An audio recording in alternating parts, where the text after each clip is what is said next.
We request your cooperation by supporting the participants and officials in a positive manner. Yeah, that win. Profanity, racial ethnic comments, and other intimidating actions directed at officials, student athletes, coaches, or team representatives will not be tolerated and are grounds for removal from cited competition. And now, here are the starting lineups for today's game. For Penn State Mont Alto, at shortstop, number 2, Jared Pine. At center field, number 7, Brady Bigler. At right field, number 4, Chance McClure. At second base, number 5, Hayden Kissel. At third base, number 3, Tyler Morlano. At catcher, number 21, Jonathan Luchorski.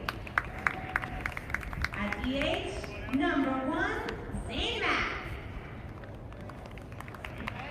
At first base, number 33, Jared Goodyear. At left field, number 15, Caden Smith.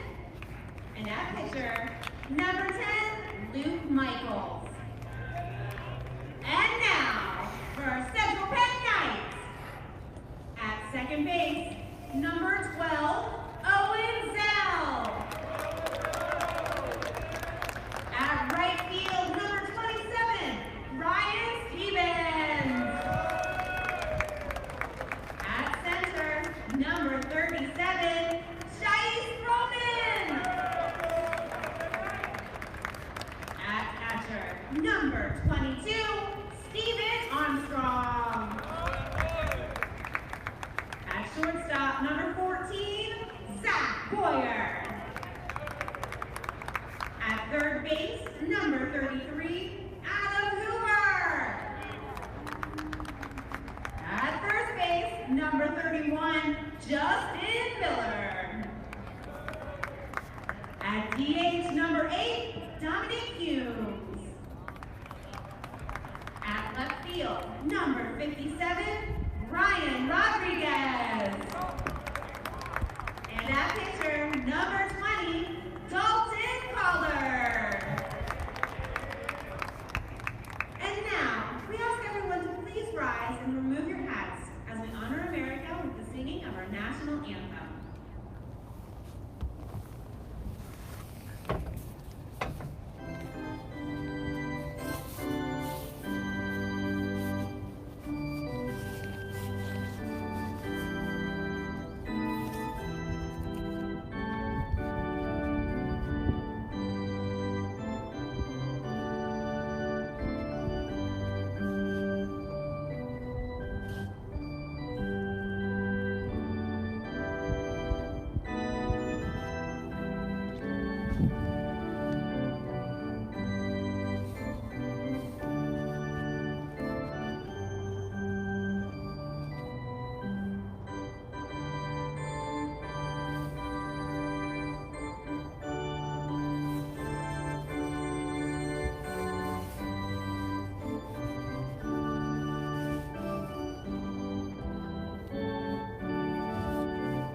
Let's play some baseball!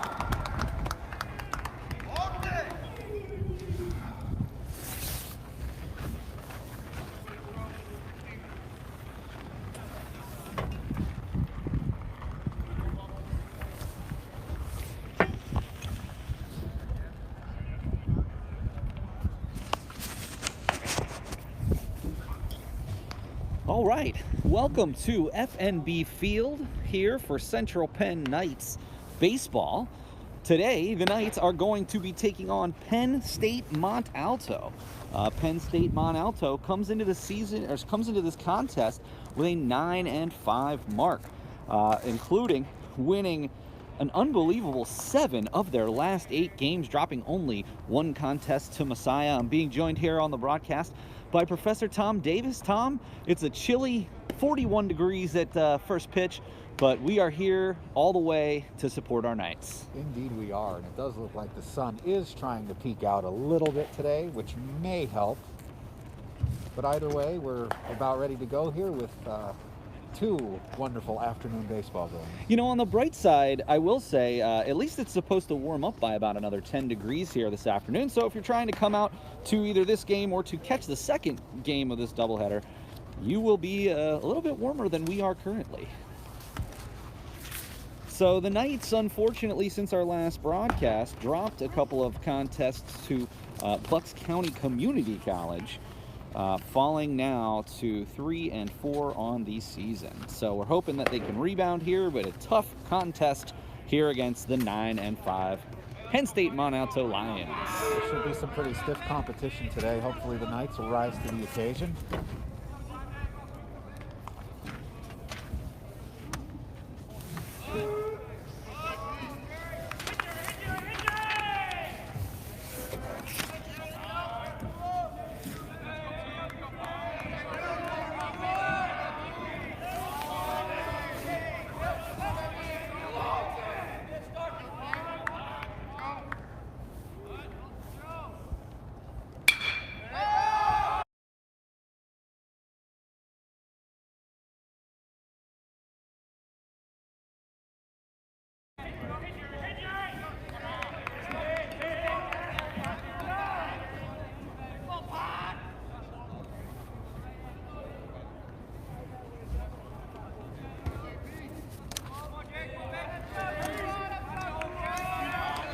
And Kohler the pitch. And that's going to be out of play. Coming right behind us. And there's a souvenir for a lucky fan.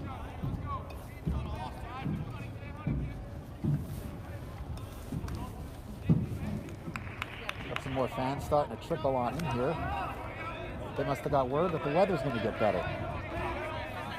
That's just part of the nature of the game when you're playing in March, you know? Indeed. And this is the last day of March, so I can still say that. Kohler delivers. That's going to be right at the shortstop. He can't, eats him up, and he's not going to be able to make that play. Well, I'll tell you, even a clean catch there, that still would have been a difficult play to first base. Yeah, Zach Boyer, that was a really tough shot there that Boyer could not quite come up with.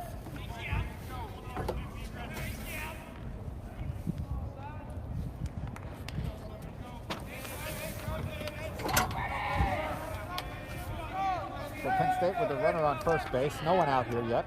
We're in the top of the first. It's early.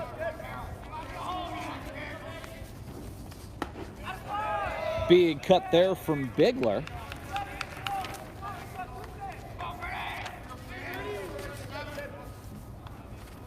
Bigler's a sophomore, comes into the season, 14 games played, 45 at bats, hitting .311, 10 steals.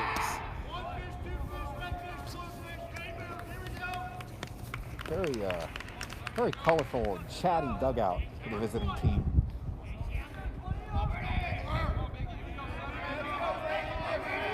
That seems to be a common theme, honestly. That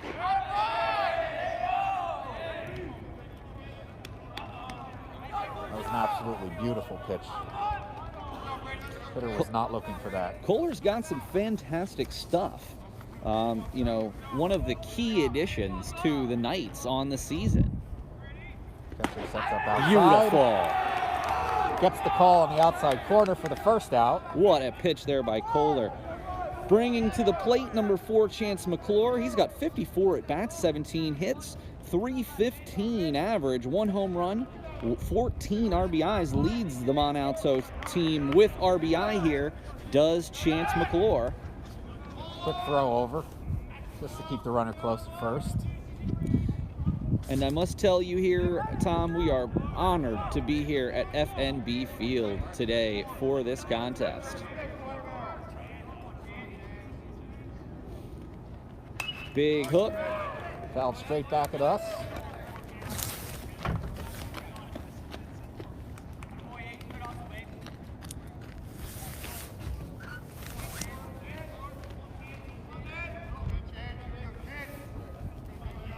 So we're in an 0-1 count. Let's see if he tries to keep that runner close at first. And that's going right to Boyer. Eats him up again and cannot come up with it. That ball was hit very hard. Poor Zach Boyer has had a tough start to this game. He was perfectly positioned to turn a double play there, but it just ate him up.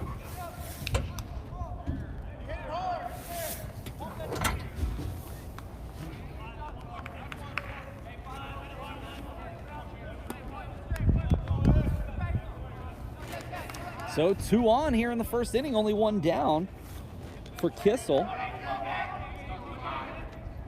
Kissel's had a rough start to the season, only 3 hits and 27 at-bats, only hit 111 on the season.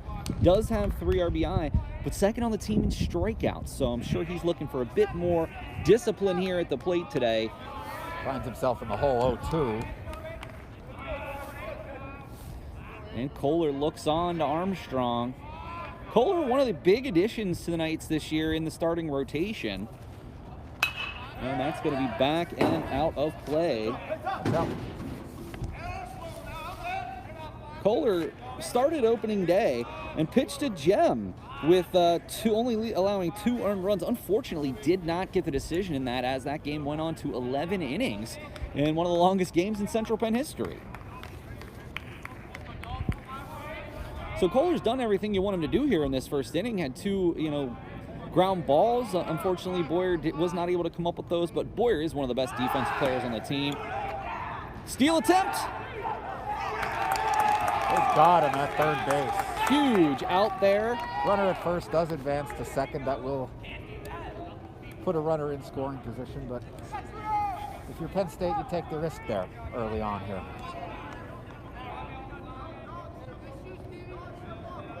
It's a real close play at third. Absolutely. Too. But I think the ump had a good look at it, though. So Perfectly positioned. Kissel still up. 1 ball, 2 strike count. 2 away now.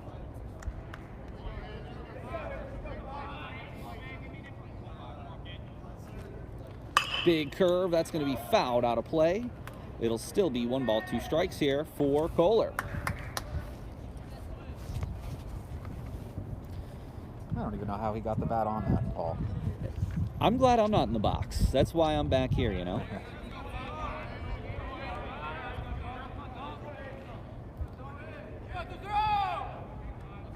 Long look.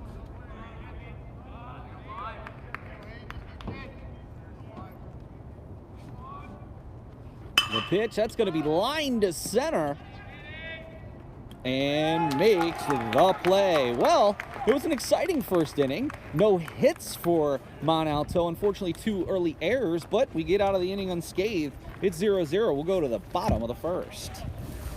Tired of having less mobility and not sure why? Experiencing aches and pains that limit your regular routine? Injuries are never scheduled, but you can feel better with Select Physical Therapy. To find a convenient location or schedule an appointment today, visit selectphysicaltherapy.com. And we have to give a shout out to Select. They are our trainers here on game day, so we appreciate the efforts that they make in supporting Knights baseball.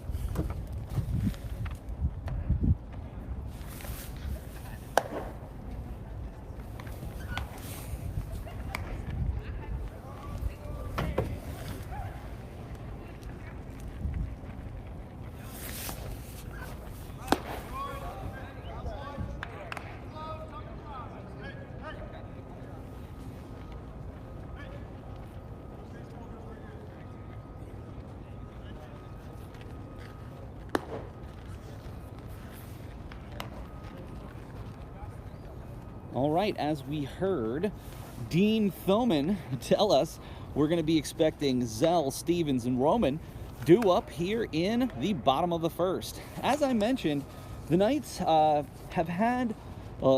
lost 3 of 4, including the first game of the doubleheader to Penn State York and dropping 2 last weekend at Bucks County Community College. They dropped the first game 7-3, dropped the second game 6-0. So I would imagine Coach Stern is looking for the bats to get back on track as they were earlier in the season. And if you're Coach Stern, you're feeling pretty good about getting out of that first inning without giving anything up. 100%. So Luke Michaels will be on the starting here for Penn State Mont Alto. Appeared in 2 games, has 1 victory, but it's only pitched in 1.2 innings and has allowed 5 runs. Unfortunately, with the highest ERA on the team. So based on the stats that we're looking at here, maybe we're getting lucky here and having to face Myers, but I got to tell you, Michaels, but I got to tell you, he's looking pretty good so far. He does. Looks like he carries himself well out there.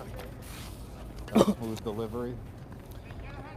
Owen Zell, now keeping in mind, we have only statistics for 5 games this season, but Owen Zell in those 5 games is hitting 500, 8 for 16, 2 RBI, 3 walks, with an OBP of a crazy, insane 579 time. And he'll just be looking to get on base here, Paul.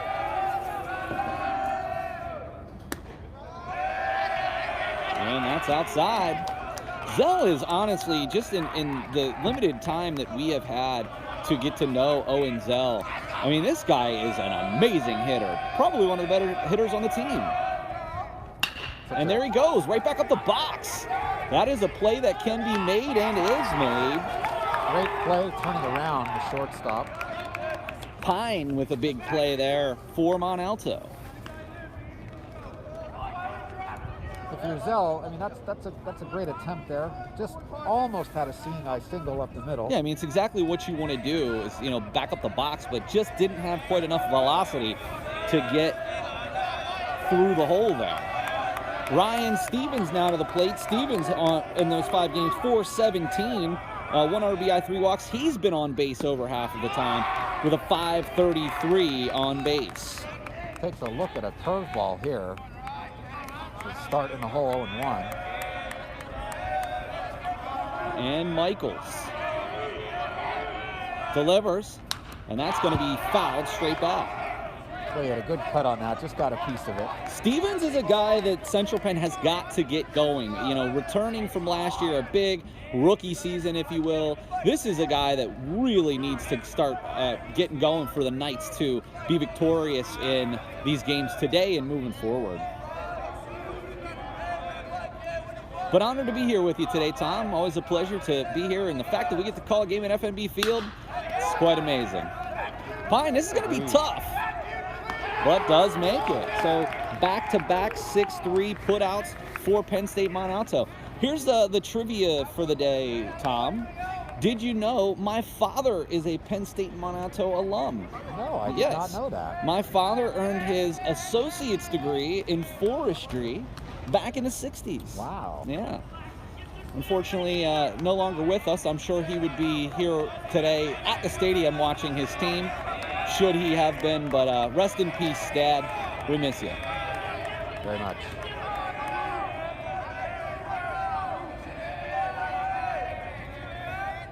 Michaels delivers, and that's a shot to left. And that's going to get down for Roman. The big single there. That was an absolutely excellent piece of hitting. And it didn't try to do too much with that, try to drive it out of the ballpark, just hit a solid line drive to left field, a sinking line drive that just got down in front of the left fielder.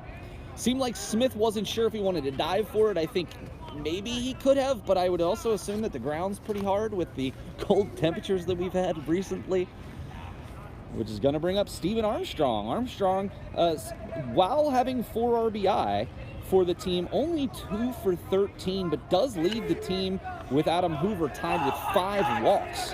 So he does have a 368 on base percentage, even though he only has that 154 average. But Armstrong's defense is incredible, as you could see by the first inning, caught stealing. Little low there. Interested to see what Roman does here off of first base. Roman does have 3 steals, and he's 3 for 3 on the season, so they're going to have to keep an eye on him over Armstrong can shoot the right center field gap. The runner from first is easily scoring.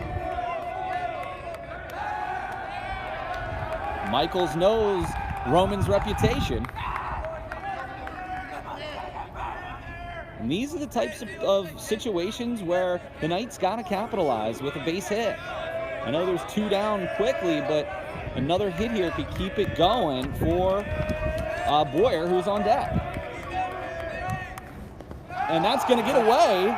And the passed ball there. And suddenly the Knights have a runner in scoring position with 2 down.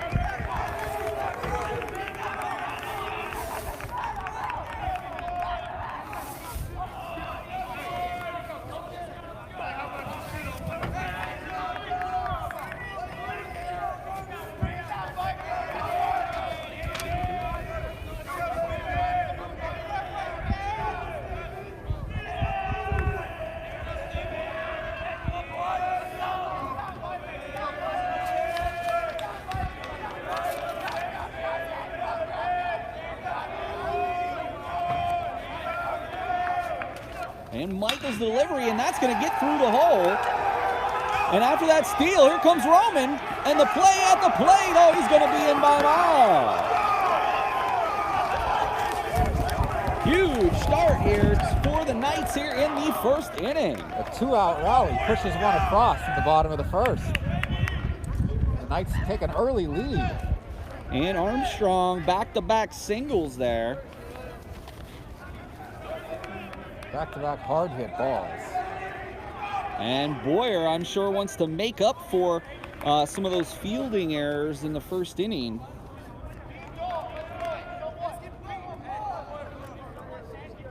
And due to the USCAA rules on pinch runners, we now have a pinch runner at first base for Armstrong.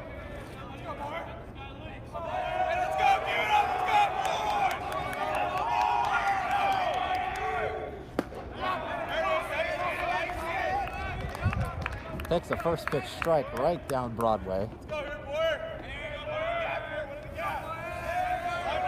Boyer on the season hitting 4 for 19 with 2 doubles, 211 on the year. This is another guy the Knights have to get going. And that's low. Quickly 2 balls.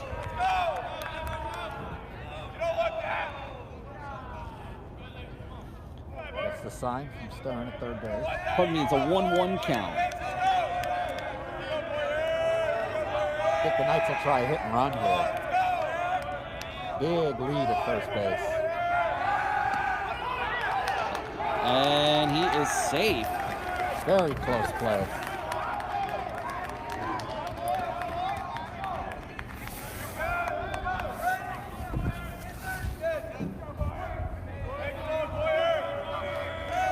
Does he take that big of a lead here the second time around? With a little bit of dancing, takes a good secondary lead. Boyer, good cut, unfortunately cannot connect.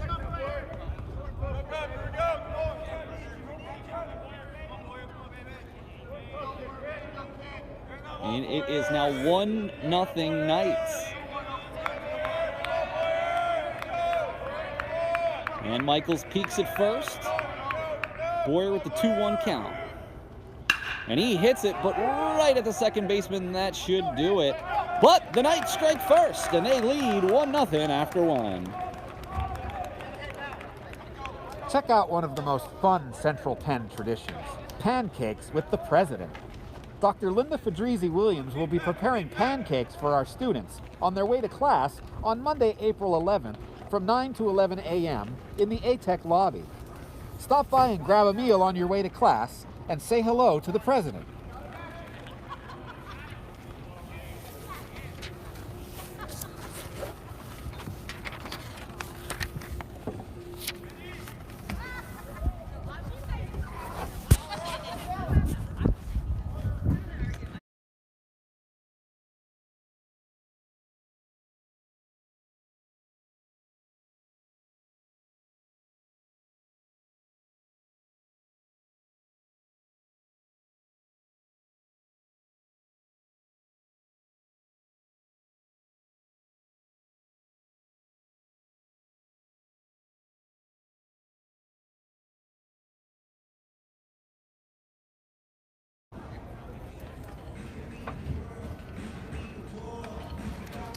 All right, we are going to quickly go to the top of the second.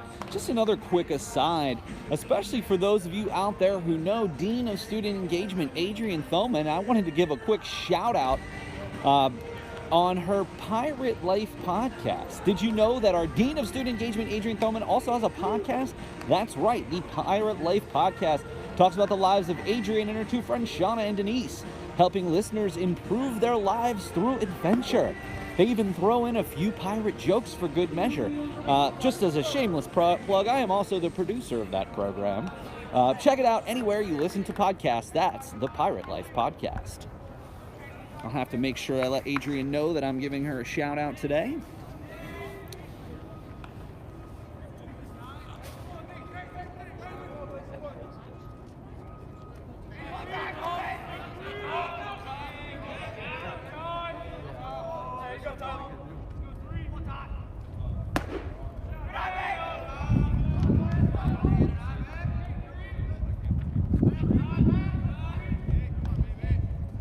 A ball from Kohler there. Moreland now to the plate. Tyler Moreland, the junior, 12 of 41 on the season, hitting .293. Moreland's also has a triple and 6 RBI to go along with 4 walks and a .396 on-base percentage. 1-0 Knights here. Nice pitch there from Kohler. Runs the count to 2-1. Beautiful but chilly afternoon here. Temperatures looking to go up above 50 today, so we're hoping that comes soon. Kohler delivers. That's going to be low. Runs the count to 3-1 on Moreland.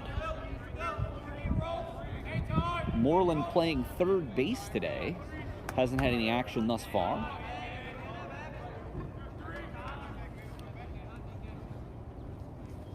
Kohler low, and that's going to be a walk.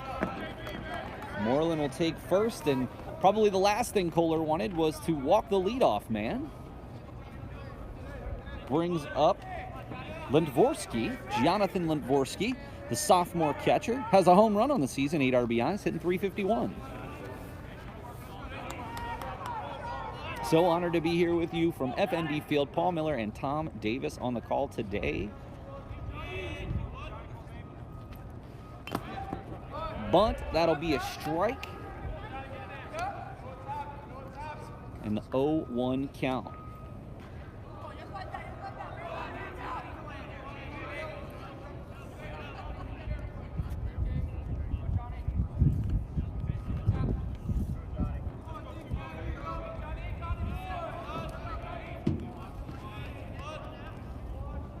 Lindvorsky, the 0-1 count with the runner on first. He's going to bunt again, quickly 2 strikes.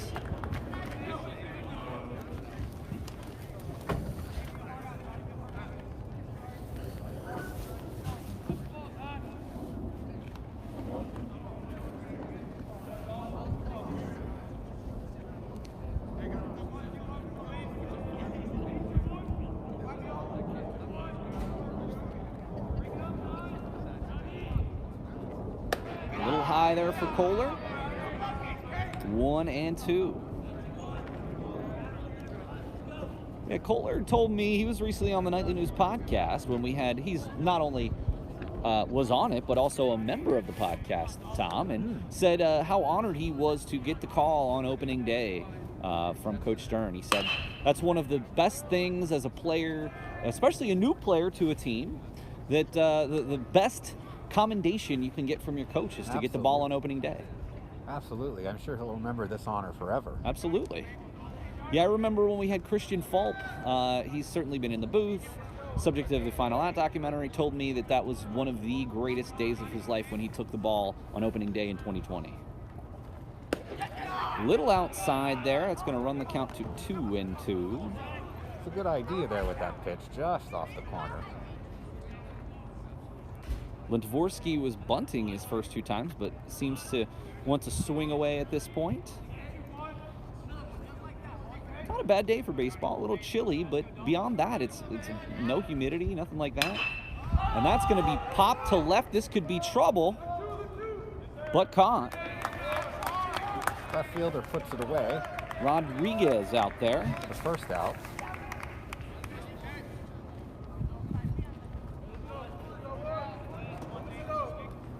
Kind of a tricky sky to pick up the baseball. Absolutely, today. 100%. That makes most fly balls pretty interesting on a day like this. Mack, the designated hitter, up to the plate. Zane Mack. And that's going to be right to Hoover. Nice play there. He's going to second for one. On to first, not in time, but they get the lead runner. Nice fielder's choice there. Played that on the short hop. I think that's why he thought maybe they could turn 2 there, but he'll take the force out. 2 away. Now you just have to worry about the runner at the plate. Brings up Goodyear. Jared Goodyear, the sophomore, 11 RBI, third on the team. Also 7 walks, has a .333 with a .455 on base percentage. Has a good little season going on for the 9-5 Penn State Mont Alto squad. And a lefty, too. Starts him off with a fastball down and away. Looked like just about in the chalk of the other side batter's box. Mack does have 1 steal on the season, so probably want to keep an eye on him. That's going to be fouled and out of play. And on the roof.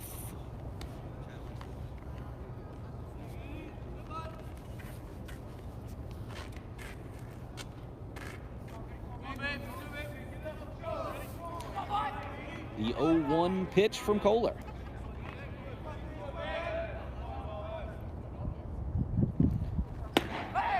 Just outside. Tried that outside corner again.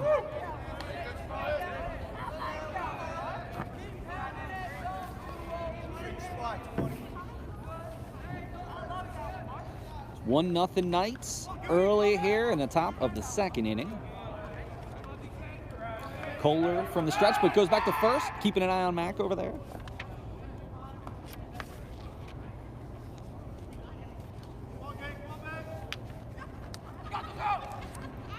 It's a 1-1 count. 2 away in the inning. Big swing and miss. Nice pitch from Kohler there. Looked like he had him fooled on that one, Paul. Nice curveball. Well, that's one of the things, the differences between a starter and a reliever is how many different pitches do you have, and how do you, pick your pitch selection so you can get through the order more than once. That was a very interesting pitch selection considering the count. Now even at 2-2.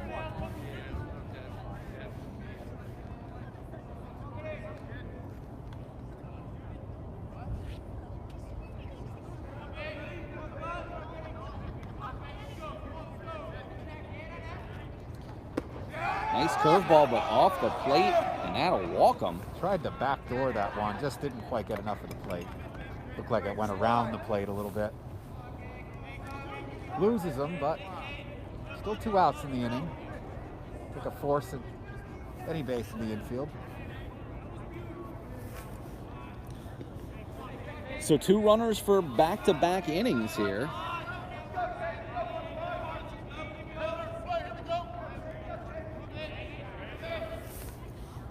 Outside. Oh, got the call on that one. We will take that. We will certainly take that generous call.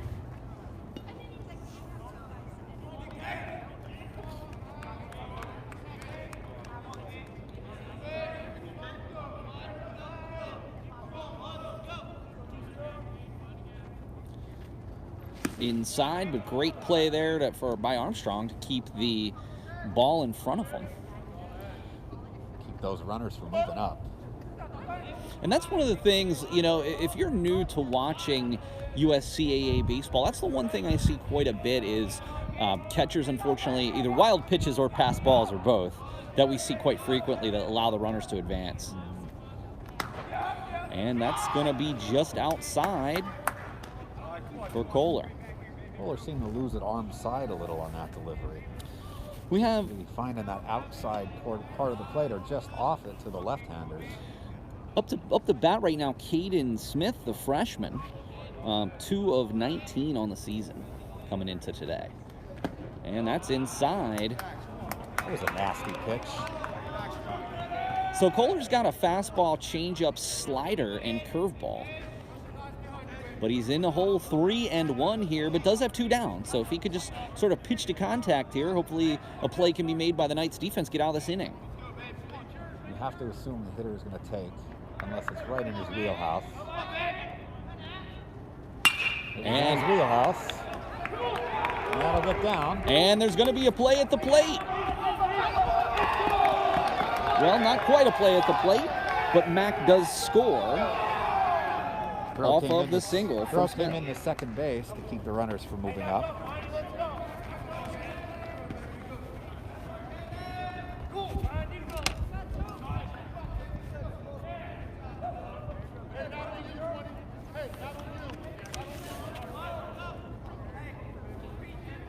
So Kohler's got to bear down now. Just focus on the hitter at the plate. Get the Knights off the field, back into that warm dugout. I don't know how warm it really is. It is hopefully by 3 o'clock supposed to be around 50. So if we can make it there, we'll be in good shape. Now we're looking at back to the top of the order for Pine.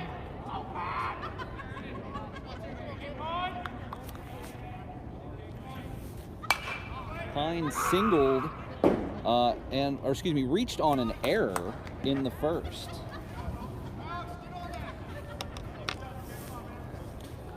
And was caught stealing by Armstrong.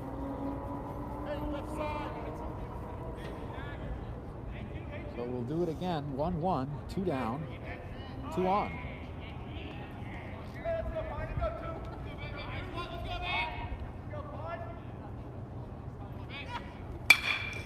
And that's going to be out of play. Yes, just out of play. Hoover cannot get there from third. It's really spoiling some pitches here. It is now 1-1. 2 down, 2 strikes, first and second for Mont Alto.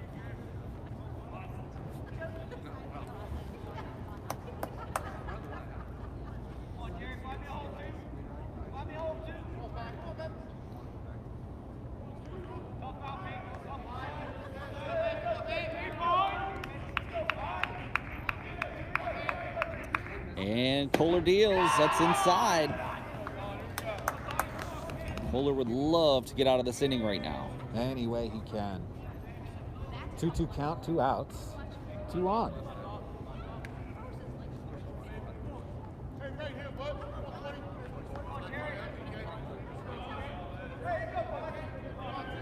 Definitely don't want to go full here.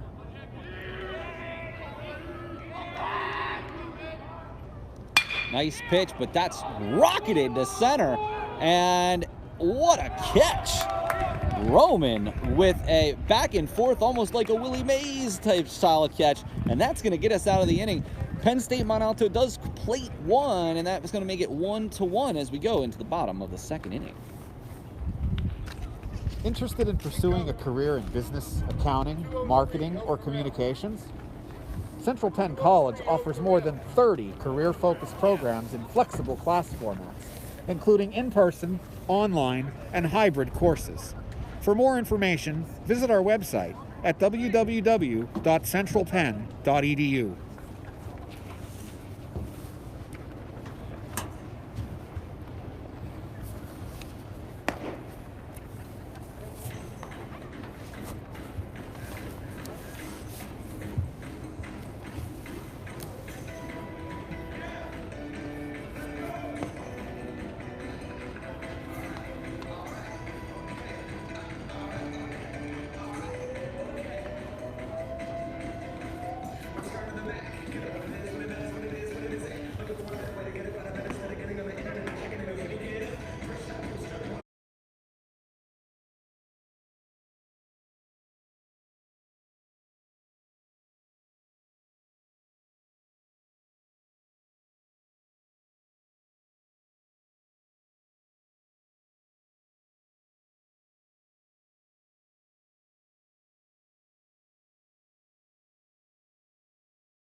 one was in on the hand. I don't know how he got the barrel on that. Just enough to foul it back.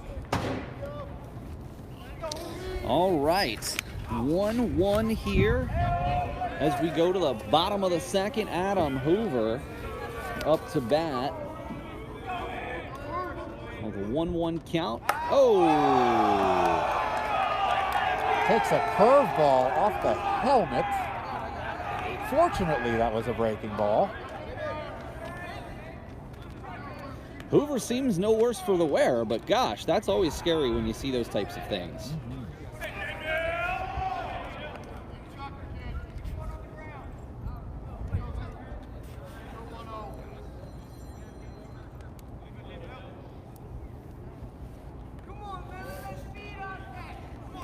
Brings up Justin Miller, who we saw start the last set of games, and there is the sun peeking through, just what we wanted to see. High and outside. This is a good spot for Miller here. No outs and a runner on.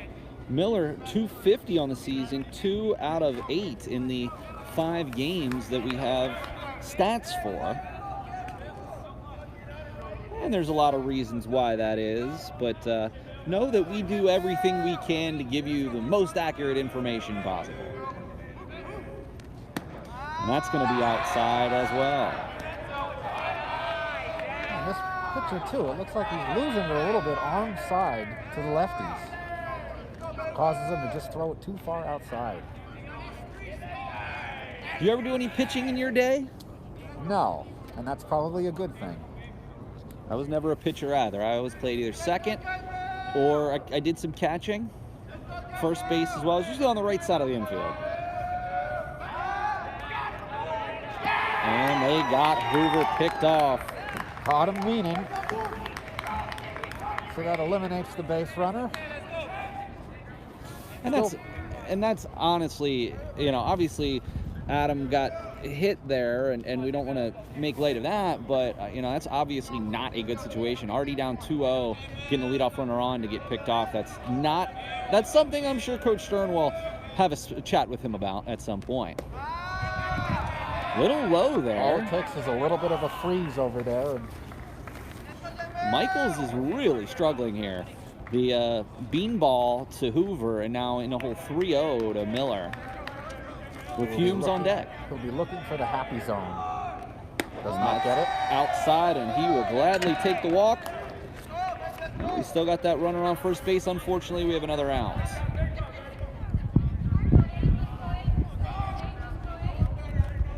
It's going to bring up Humes.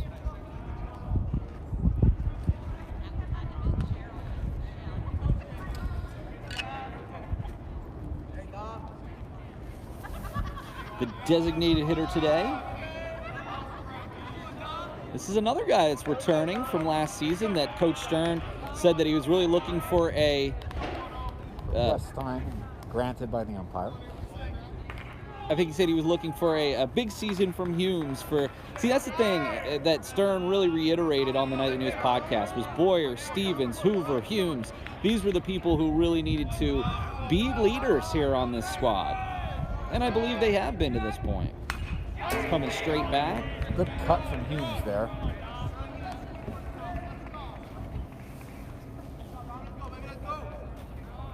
Runner on first. 1 down, 1-1. All kinds of ones all around there, Tom. Let's see if Humes tries to take a... Off-speed pitch there, but doesn't get the call. Interesting strike zone here for the umpire today. Also, let's see if Humes tries to cut down his swing a little bit and shoot the ball to right field. And he's got a huge gap there, and definitely Mont Alto playing him to be a dead pull hitter here, certainly on the infield. Takes a good pitch on the outside corner.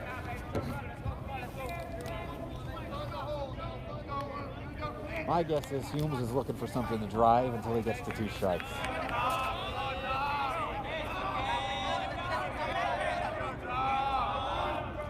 Love the enthusiasm on both sides, rooting on their teammates. And Humes, the cue ball. Foul ball off his foot. did go off his foot there, as Tom mentioned. Might have been able to leg that one out. Maybe.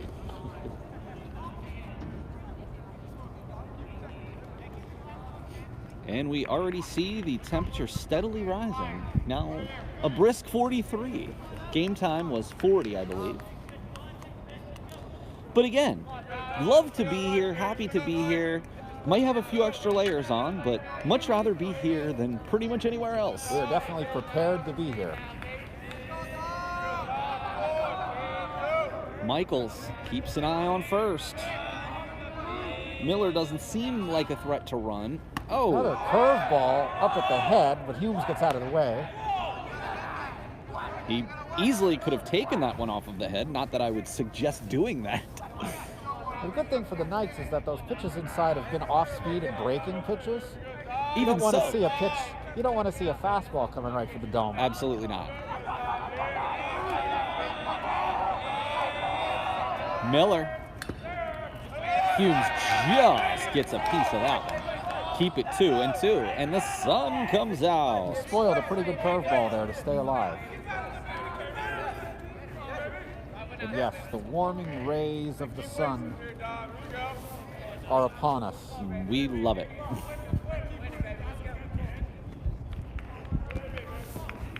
Paul Miller and Tom Davis here at FNB Field on March 30th. The Knights on the season 3-4. A sweep here, get them back and keep them above 500, at least until tomorrow. If the weather cooperates, Tom and I will be back here tomorrow afternoon for 3 and 5 o'clock doubleheader against Christendom. And Humes goes down on strikes. That's quickly 2 outs. And if you're Coach Stern, I think you're wondering a little bit about Humes not cutting down his swing there with 2 strikes. Now this is a guy, Brian Rodriguez, who is unbelievably speedy. 3 for 6 on the season, 2 steals, 500 average. If he can get on base, he could do some damage on the base paths. And Rodriguez just gets a piece. Looked like his left foot stepped in the bucket a little bit on that swing. For those that may not know what you mean, what are you referring to? Well, it looked like on that pitch particularly, instead of striding toward the pitcher, he kind of stepped toward third base a little bit. We call that stepping in the bucket.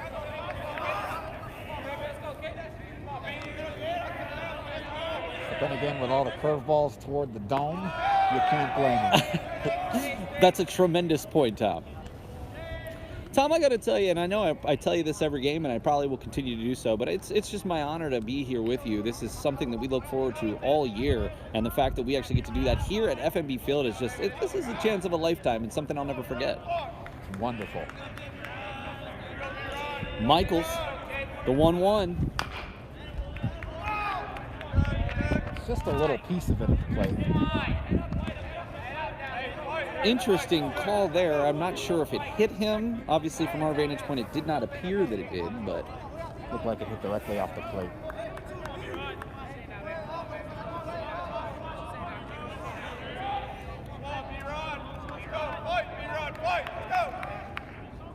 B-Rod looking for something to handle here at 1 and 2. and that's outside. Runs the count to 2-2. That was a ball right out of his hand, an easy take.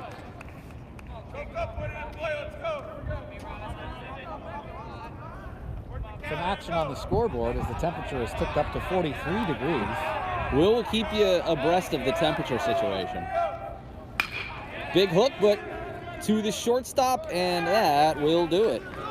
Knights do not get anything across, and we're going to go to the top of the third with the score tied 1-1.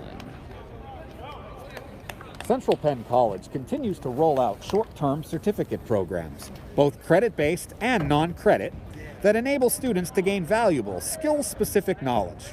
The latest program is the 9-month, 18-credit Human Resource Management Certificate, which launches in April, the beginning of the college's spring term. To learn more, go to www.centralpenn.edu/HRM.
We will go to the top of the third inning.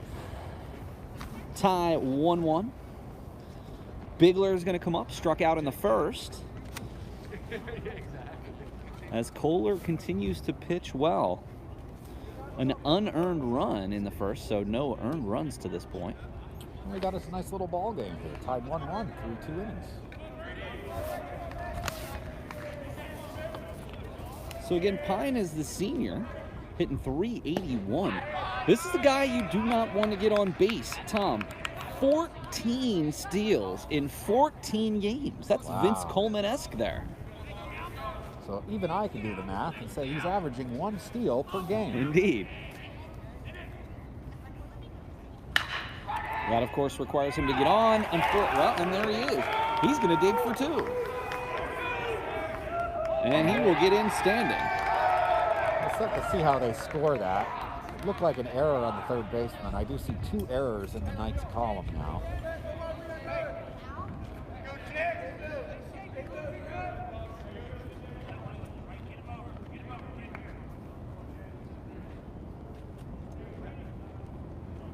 But you know he's frustrated at third base. He thinks he should have had that on the backhand.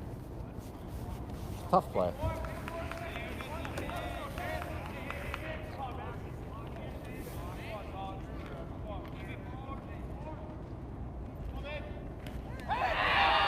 And McClure is going to take the hit by pitch. It looked like a 2-seam fastball. It just got away from him.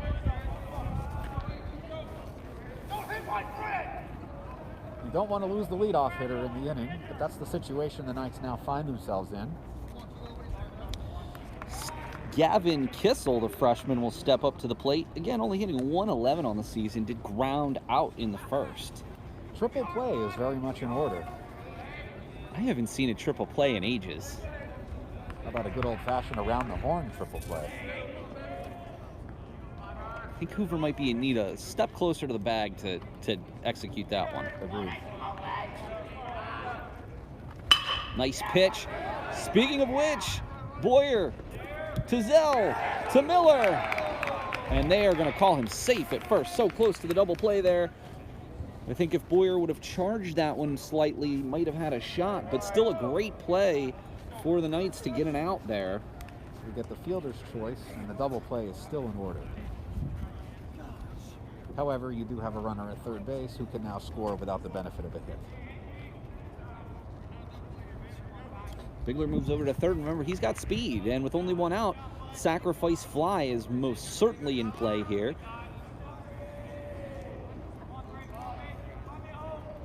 Kohler keeps an eye on first, delivers, and that is deep. Roman will catch it. And that should be deep enough to score a go-ahead run. And not even a throw home on the sac fly. So Penn State gets the job done. They move him over, they bring him in without the benefit of a hit.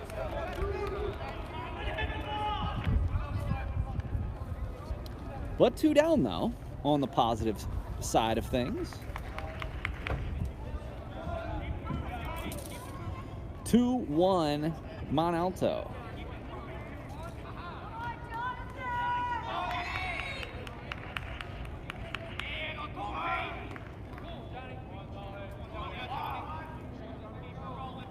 Kohler, and Hoover can't quite come up with it.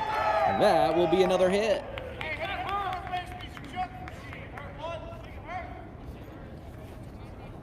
Kissel to second. Lentvorsky with the single.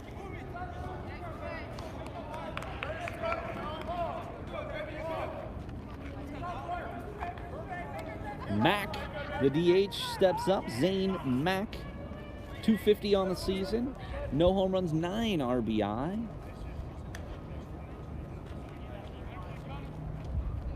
Zane Mack, a junior.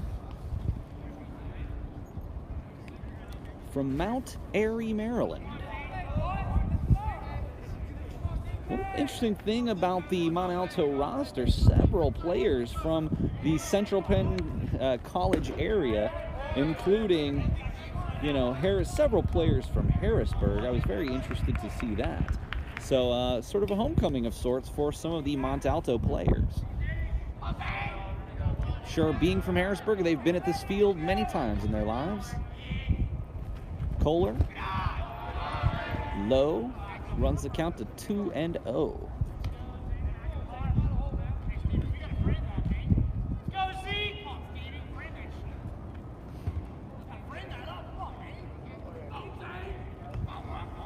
Two one, bottom three. Kohler the pitch.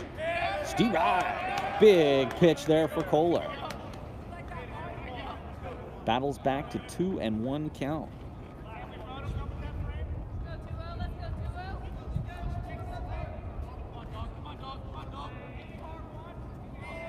Mack.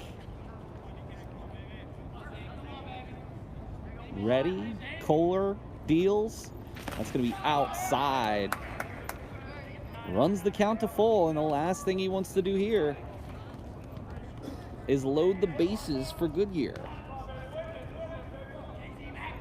Goodyear third on the team in RBI this year. Not a guy you want to face with the bases loaded and only one out.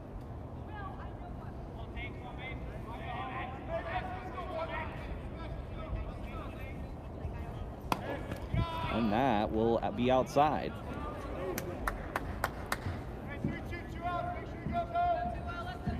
There are 2 outs here, 2 down.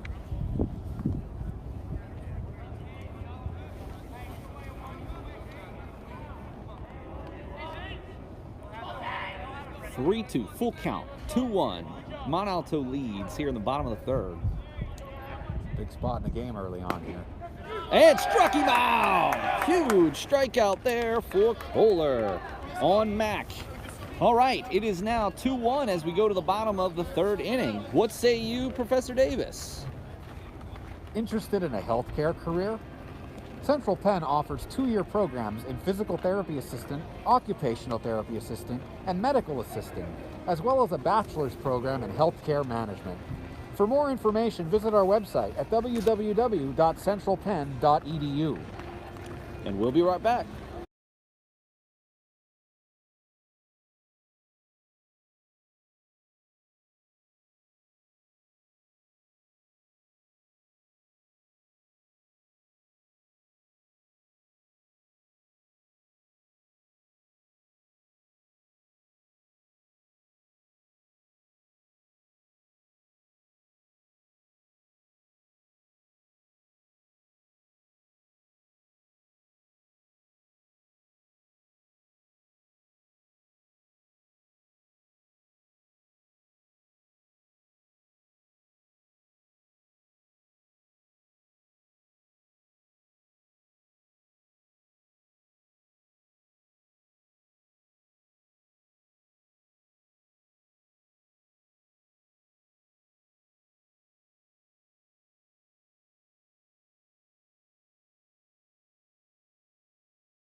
All right, back at FNB Field, Paul Miller, Thomas Davis. 2-1, bottom three. Michael's still in the ballgame. Pitching pretty well. Does have a victory this season, does Michaels, but as I mentioned earlier, a 27 ERA, allowed 5 earned and 1.2. First start of the season. I can't believe that pitch was called a strike so far off the outside corner, at least from our vantage point, directly behind the plate. I was going to bring that up, but what are you going to do? We're back to the top of the order here with Zell. Zell, a 6-3 ground out in the first. Offers, but pulls back.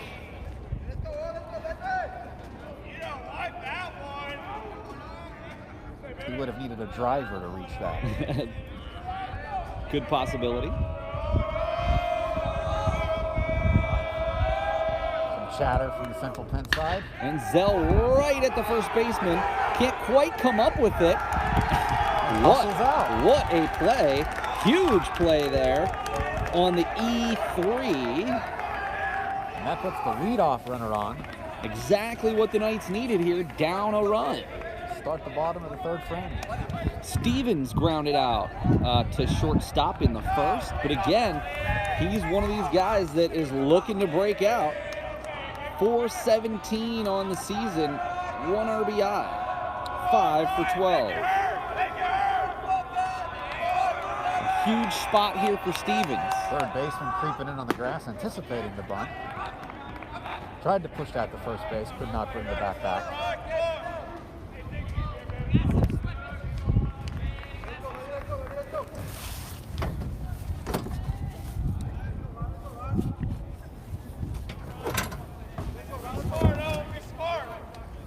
Keep an eye here again on the third baseman.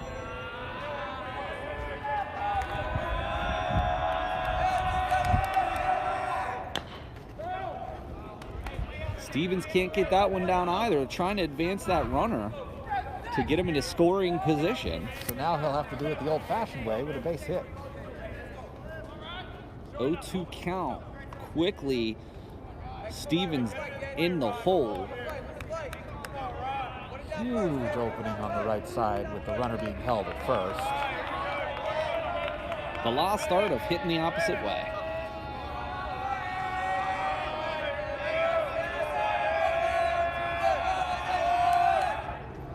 And it's going to be to short.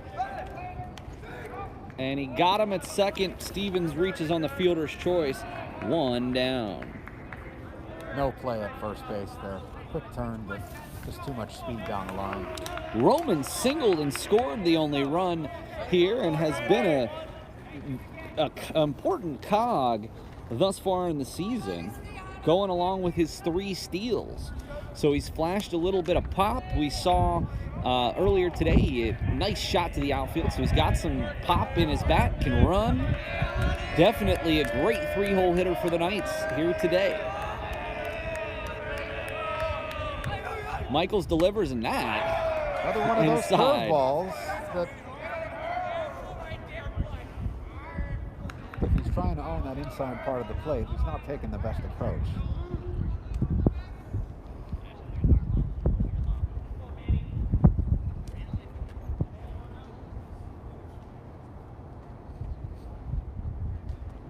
Bit of a pause as the umpire is checking on something in the hitter's back pocket.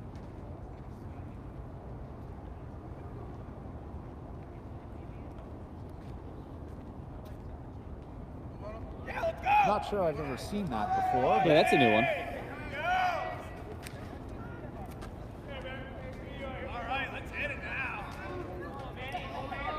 There's a 1-0 count. Stevens on first. And Roman, the deep shot. It's way back. It's out of play. Just foul. Looks like it's about a foot short of the warning track. I gotta say, if that would have been straightened out a bit, I think that's in the cheap seats. Very well possible. So Takes Roman, a wallop, though. The wind is blowing in from left field, left to right. So he might have been robbed on that. Although, if anything, that wind would have kept the ball fair and got foul anyway. but you Moving see, on. you see the pop in Roman's bat though, and I think that's an important piece of it. Stevens still at first.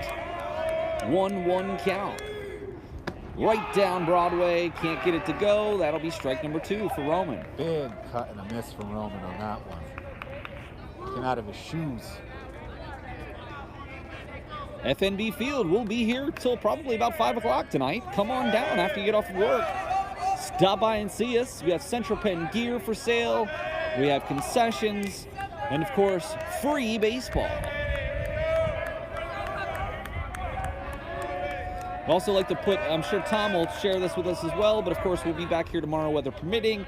And the big day that we want everybody to join us will be on senior night, April 22nd, Friday night. We anticipate a warmer conditions, at least, hopefully, for that day. Of course, we'll be at April 15th in the net in Palmyra for another home game. So only 3 more scheduled home dates. That's 6 more home games that you can catch the Knights this year. Tomorrow, weather permitting, April 15th and April 22nd. 1-2 count now on Roman.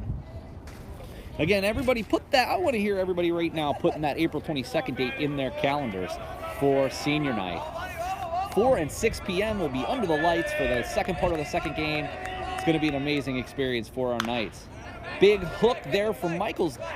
He was able to keep that one over the plate. That was, I believe, the first curveball I've seen him throw today that was in, the vicinity of the strike zone. Indeed.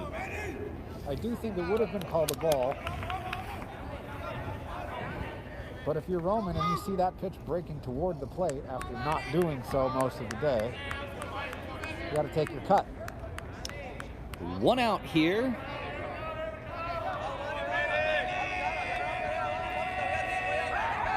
Stevens keeping him close after the throw over. Gets back safely.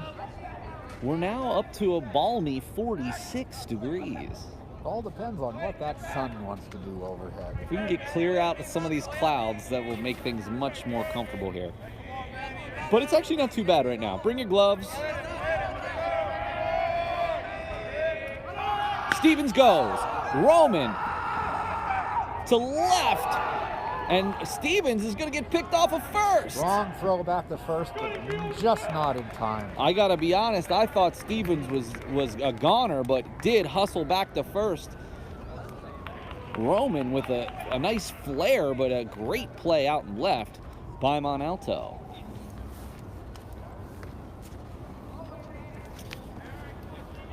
So now 2 down as Roman flies to left. Armstrong settles in. He singled and drove in a run in the first.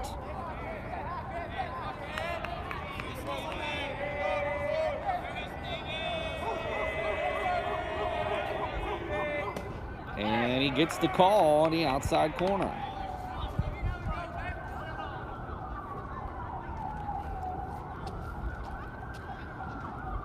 Two down, 1 on for the Knights. Down 1 here in the bottom of the third.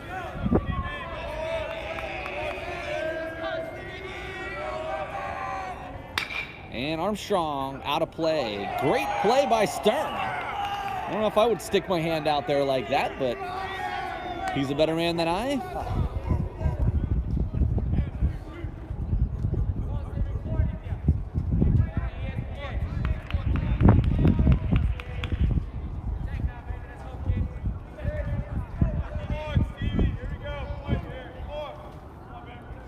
Michaels settles in. Stevens on first. 2-1. Bottom 3.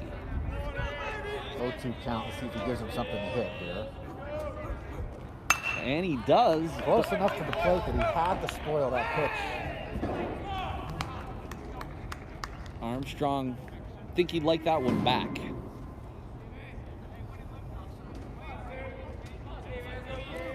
Even for the weather, not a bad crowd out here today, I gotta be honest with you.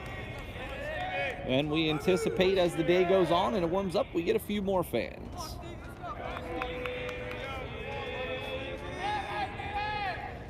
Inside, that ball's gonna get away. The wild pitch. Stevens is gonna take second. And with 2 outs, the Knights now have a runner in scoring position. I mean, that was huge.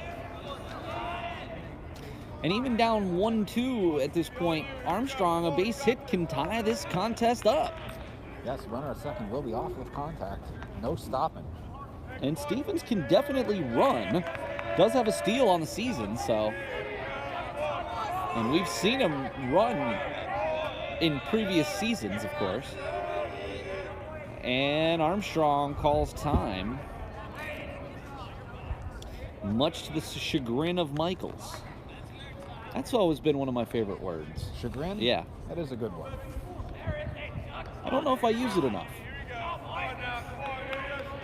Make it a goal. I'll put that on the to-do list. All right, Michaels. 1-2 count. 2 down for Armstrong. And that's going to go to third. Ruled foul by the home plate umpire. I'm not sure how that ball was foul, but I'll take the umpire's word for it.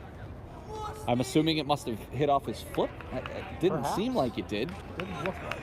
That's the one thing about our telecast is unfortunately we do not get replay. We do not have drone cameras flying above.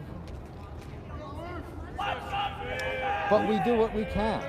1-2 count here for Armstrong. Armstrong's gotten some good metal on the bat, or on the ball. And that's going to be low. Armstrong quickly alerts Stevens to keep at second because the catcher came up with it. If you ever see the motion to the runners, that's nonverbal communication there for you. To any of your communication students listening, there's a bit of reinforcement. There's a huge Potential hole daylight there. play at second. While that was a daylight play there, Tom, I do not agree with that maneuver because of basically leaving the whole left side of the infield open. Stevens is guaranteed going to score unless it's right at one of the outfielders. For a prominent right-handed hitter, yes. Yeah, if anything, you wouldn't mind seeing the second baseman holding here. The defense is shifted around. Oh! Armstrong! That fastball drills him right in the back. Some few control issues from the starter today.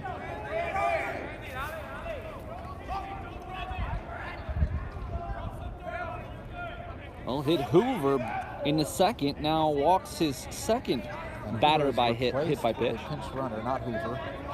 Armstrong's replaced with a pinch runner, number 30. It's going to be Jafrendi Montero, hitting 167 on the season. Hasn't stolen a base and doesn't really appear that he's likely to with a runner in front of him. But he does have a speedy build, it looks like. Big spot here for Zach Boyer. Struck out in the first. It's got an opportunity to tie up this game. And that is low for Boyer.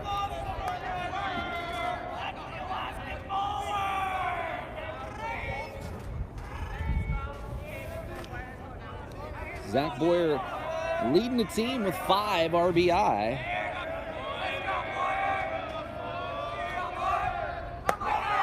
Fastball high from Michaels. Another easy take at the plate.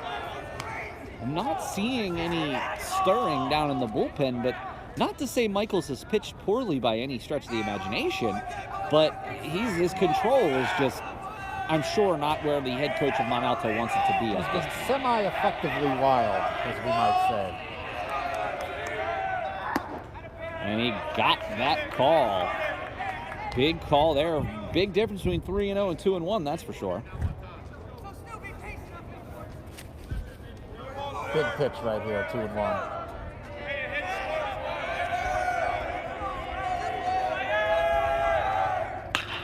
And that goes the other way. That would have been amazing if it could have stayed foul for Boyer. That easily would have scored a run. Solid contact on that one.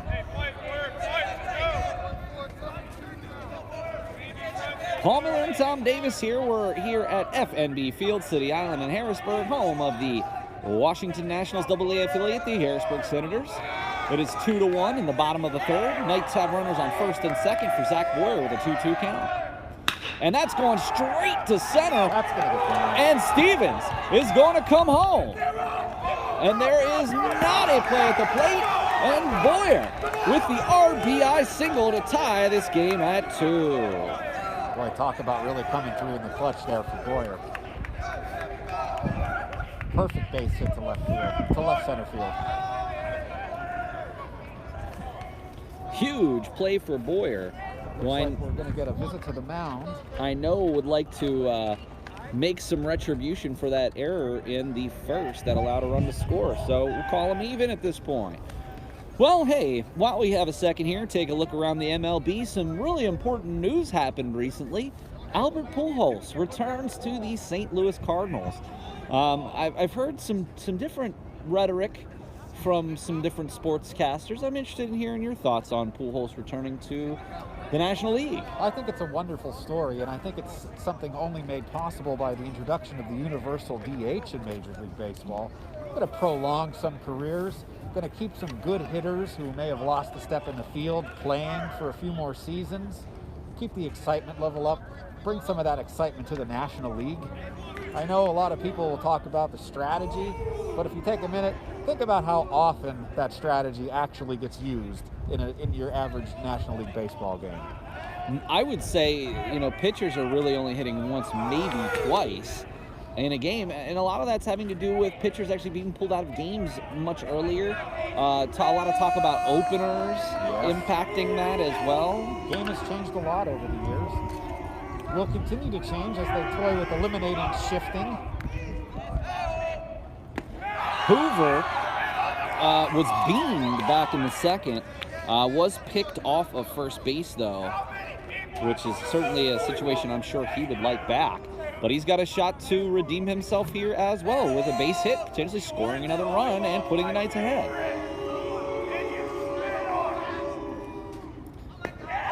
And they're going to give him the strike. That one looked terribly low. Oh, and outside, or at the very least down low. Making the case for robo-umps with each bad call. I'm kidding. I am certainly, as a baseball enthusiast, I'm not a fan of the robo-ump situation.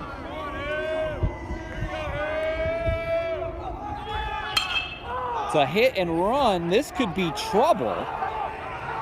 The whole entire team convenes. Wow, what a catch there from the right fielder. McClure gets him out of it.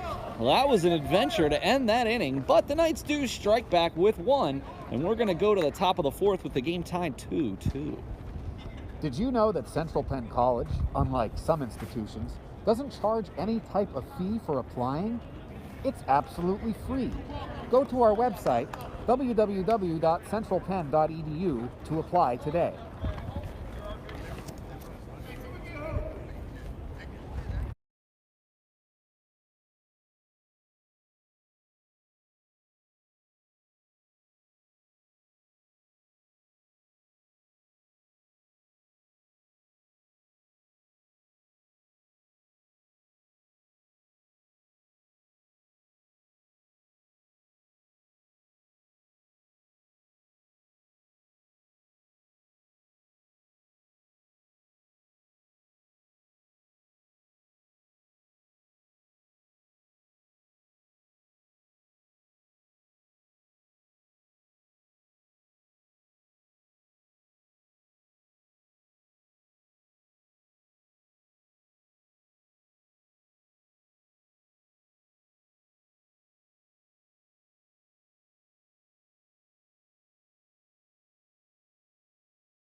Back here in the top of the fourth inning, it is 2-2 in a highly contested contest here at F&B Field. Lindvorsky singled back in the third inning. Goodyear walked in the first. Nice pitch there from Kohler.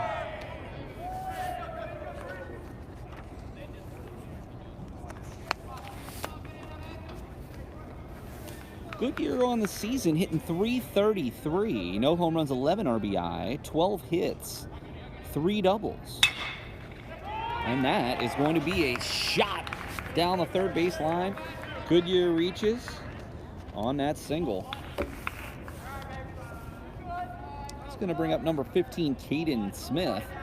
158, no home runs, 2 RBI on the season. And Smith is a freshman.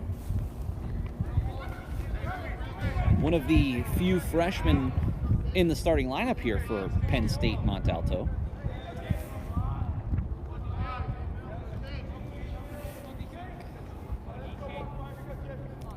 Two, top 4. FNB Field, Paul Miller, Tom Davis. Here to represent our Central Penn Knights on a chilly day. 46 degrees now. Hope to see some of you this afternoon for Game 2. We will take about a 15-minute break between games and reset the stream, which you can always catch us here on Twitch, twitch.tv/Central Penn for all the live streams in both our baseball and basketball teams. Had the fine opportunity to call some games this season with Tyler Coleman and Brian Christiana, 2 of our illustrious alumni. Nice to see them back on campus for some contests and seeing both the men and lady Knights successful this season. That one will be out of play for Smith.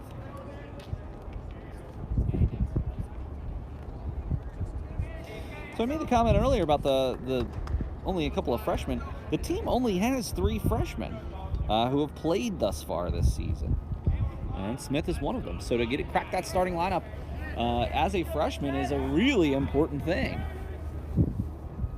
Kohler is coming right back up the box, and that's not gonna get. That's gonna squirt through. Now the first 2 batters of the inning have reached.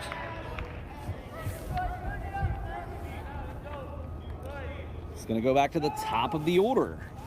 Jared Pine, 381, no homers, 5 RBI, 14 stolen bases. We referenced that last inning.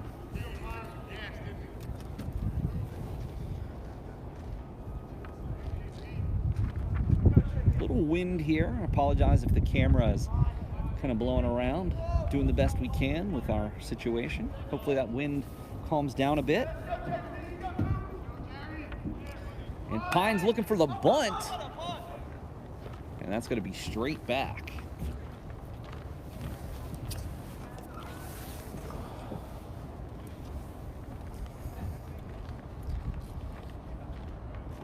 First and second here. Kohler's been pitching very well and pitched out of a couple of jams here in both the first and the second. Kohler delivers, and that is going to get shot through the gap, and they're going to hold that runner. Bases loaded, nobody out. That's usually what you're going to do. This is a big moment in the game now. 2 bases loaded, nobody down.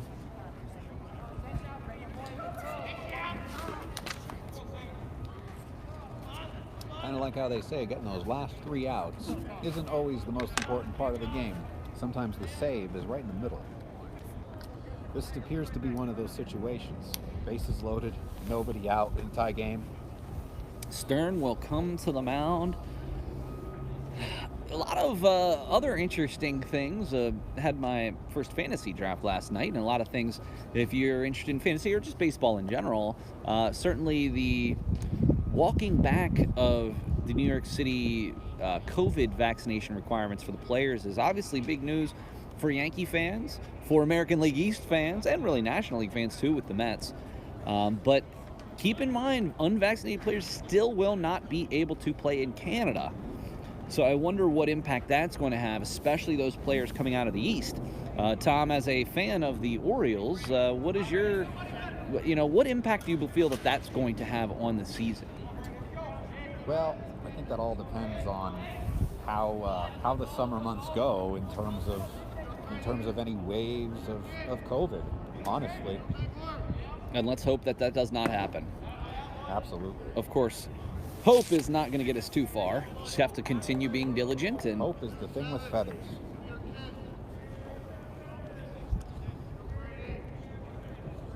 So bases loaded here.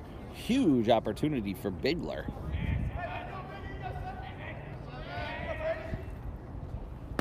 He's going to get the call there. Big strike. Big strike. Bigler, the sophomore, no home runs, 9 RBIs, 10 steals, and a 3.11 average. They got some speedy players here for Mont Alto. This is where Kohler is going to earn his stripes. And that's going to come straight back.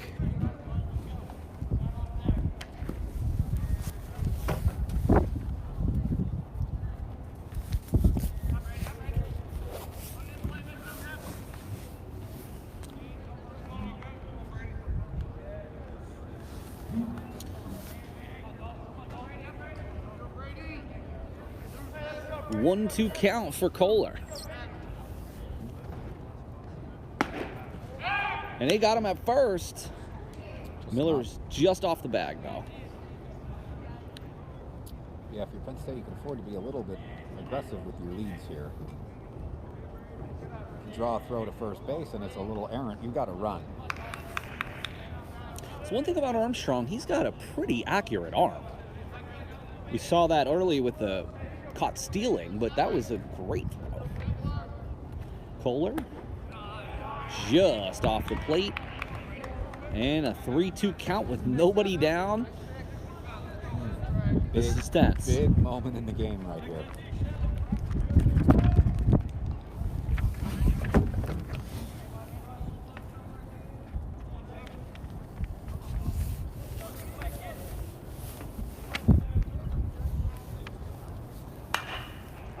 Pops him up. Out of play.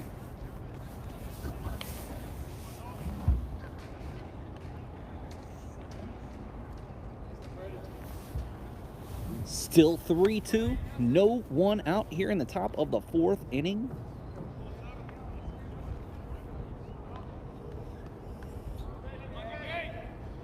Can't afford to be too cute here, but he also doesn't want to just give in. And that's popped straight up. Great play there by Boyer. Infield fly rule was in effect. Bigler not pleased with a pop out with the bases juiced. That's the first pivotal out for the Knights this inning. Now a double play can get them back in the dugout. McClure has reached base twice, but has not gotten a hit. It reached on an error in the first. Hit by a pitch in the third. Has not scored thus far. Nice play there by Armstrong. McClure is the team leader in RBI, hits, and a variety of other categories here. So this is definitely not somebody who you want to necessarily be facing with the bases loaded.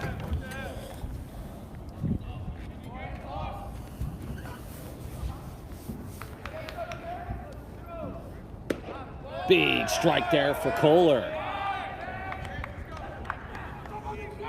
Chance McClure, the senior, hailing from Chambersburg.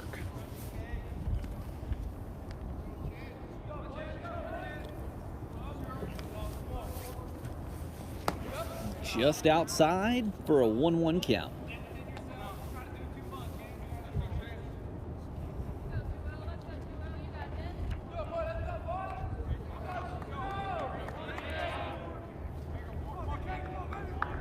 Words of encouragement from the Knights dugout.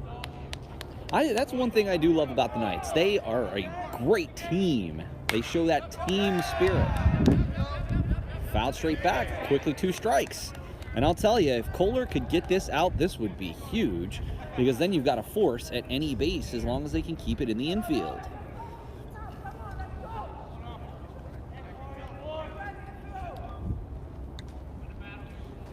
Big pitch here for Kohler at 1-2. Middle infielders are at double play depth.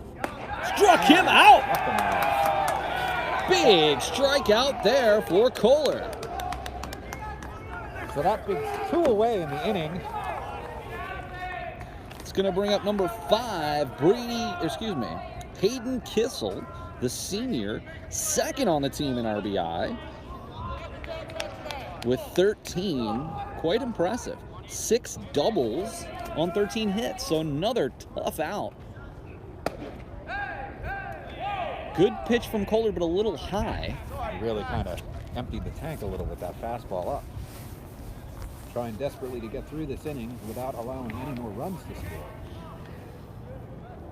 Well, any runs to score. Yes, any runs this inning. Just down and outside for Kohler. It's a good pitch selection there. Not looking for a curveball in that count. Unfortunately, just a little out of the zone.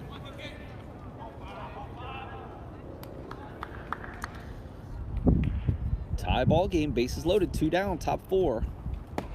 Beautiful pitch there, like a changeup.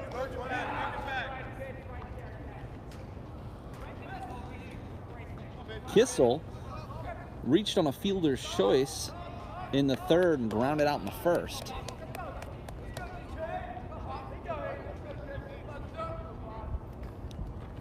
And that's a shot to dead center. But Roman is going to come out. And the Knights get out of the inning without allowing any runs. Very big moment in the ball game. I got to tell you, I've known Dalton for quite some time. That's about as fired up as I've ever seen him yet. So, all right, we're going to move to the bottom of the 4th. We're still tied here, 2-2. Central Penn's year-round accelerated schedule, composed of 4 11-week terms, enables full-time students to earn a bachelor's degree in 3 years. Fast-track your success with our accelerated terms. And we will be right back.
Okay, Paul Miller and Tom Davis here with you on the call from FNB Field.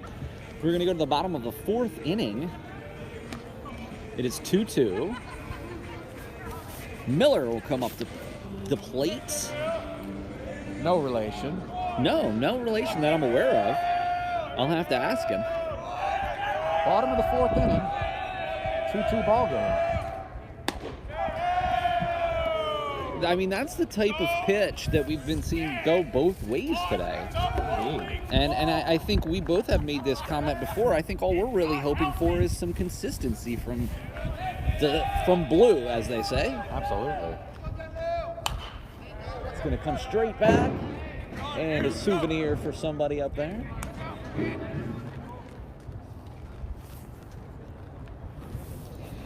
Proud to be here with you on this cool afternoon, 45 degrees. The wind's calmed a little bit. Temperatures have been rising, so we encourage you, if you're back in Summerdale, to come on out and see us for the second game of this doubleheader.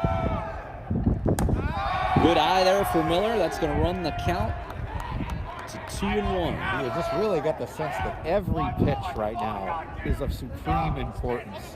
The Knights dugout, vocal on every single pitch. 2-1 count here, trying to grind away, get some runners on base. low, and that's going to run the count to 3-1. 2 runs, 4 hits for each club, but a staggering 3 in the error column for the Knights today.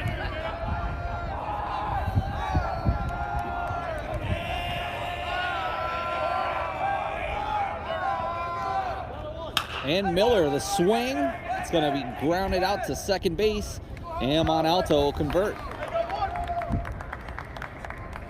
So quickly one away, and that'll bring Humes to the plate. Humes struck out back in the second. And again, one of those players we have to get going if we want to get to the postseason is Dominic Humes.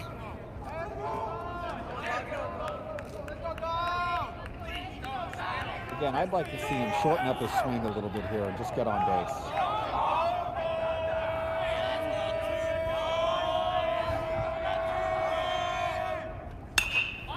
And that's a pop to the infield, called off there by the second baseman, and that's quickly 2 down.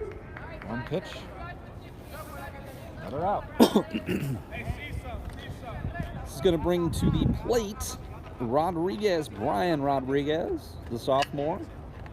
As I've heard his teammates refer to him as B-Rod.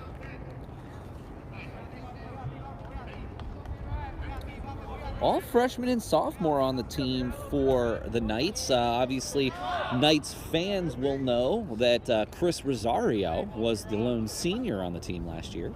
Armstrong, the lone junior on the team this year. So for senior night, it's probably going to be a pretty easy senior night because we don't have any seniors. Very much. That being said, because some of the students are associate's degree students, it may be their last game. So we may still be honoring some students at that time. And Rodriguez trying to bunt for the base hit. He's got the speed, and it looked like he was safe. High throw from the pitcher pulled the first baseman off the bag. It appeared that he got down in time, but the call goes in favor of the Knights, and we'll certainly take that. To me, it looked like a tie. And this is a big play, or excuse me, a big batter here with Owen Zell coming to the plate.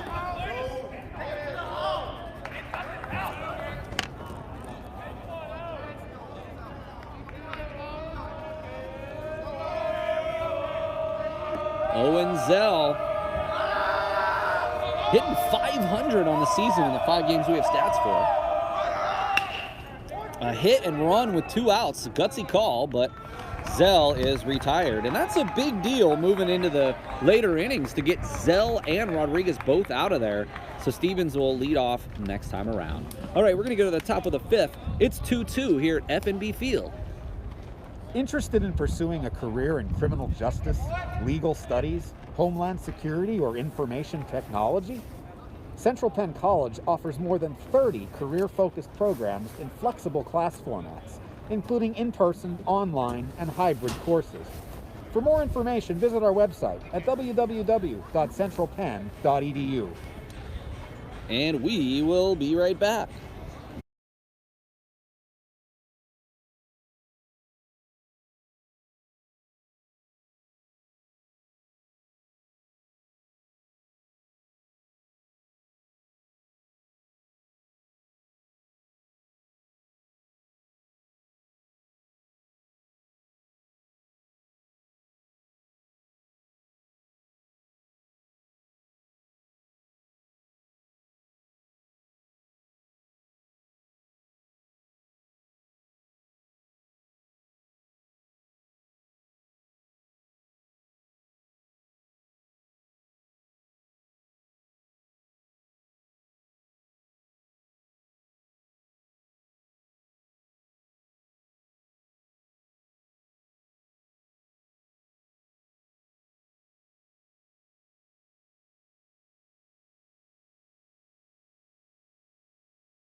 Okay, Paul Miller, Tom Davis back here with you. Top 5, it's 2-2. This is eerily similar to opening day. Dalton Kohler on the mound, 2-2. Yes. Let's hope we can squeeze it out. I'd rather not be out here for 11. Yes. But that's just me. I second that. Big pitch there to start off. Still Kohler. got another one to play today, so. I mean, I'm good with that. And I'm good with the sun coming out. If we can get a little bit more warmth, we could stay here all day for all I care. Absolutely. Kohler. A little low. You have to wonder how long of a leash Kohler's going to have today out there. Who could possibly follow him to the mound today? I think that after that, with bases loaded, getting 3 outs, I mean, that was pretty huge. I think he's going to at least have another inning or 2. And as far as I know, on opening day, he pitched 7. Wow. So I would imagine the leash is long. Major league starters rarely get 7 on. I don't know. It's not that they couldn't. It's just that the game isn't played that way. Exactly. I think that's a very valid point. Just gets a piece of that, does Moreland. Moreland, back in the 3rd, hit the sac fly. Walked in the 1st. So, 0 for 0 and 1 RBI on the day for Moreland. Tyler Moreland, the junior.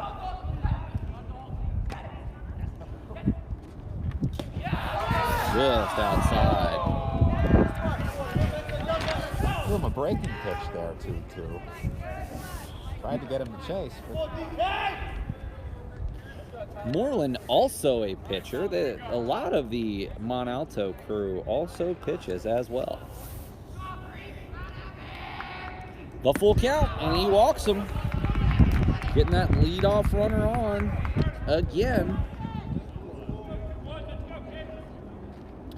In fact, 5 consecutive innings that Kohler has allowed the leadoff runner on base. That is never a good. There is no correlation on winning baseball and allowing the leadoff runner on base. That's for sure.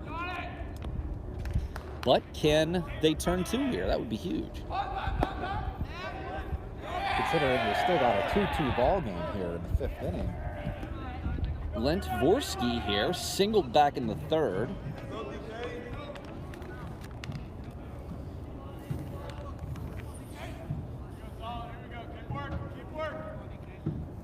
Finally, a nice ray of sunshine. When Vorsky going for the bunt, he was trying to bunt back in the 1st and couldn't execute that. Finds himself in the hole, 0-2. Yes, it appears to be a tract of blue sky now. Give us this, a little bit less wind, about 5 more degrees, I think we'll be in good shape.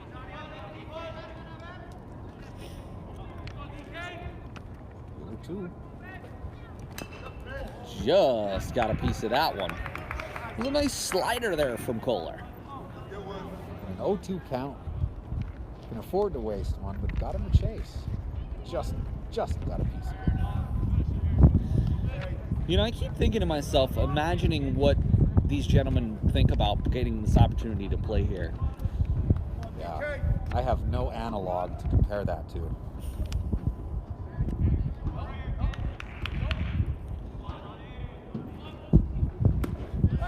I will tell you, the one piece of analysis I can bring here is I am a coach of the Camp Hill Challenger baseball, and our crew got to play here 2 years in a row as part of Challenger Day. So I did get to coach some folks on the field, and that was a great time.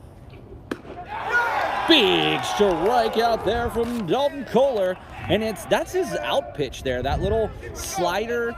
I mean, fastball-ish, but has some tailing action, maybe a 4-seam fastball.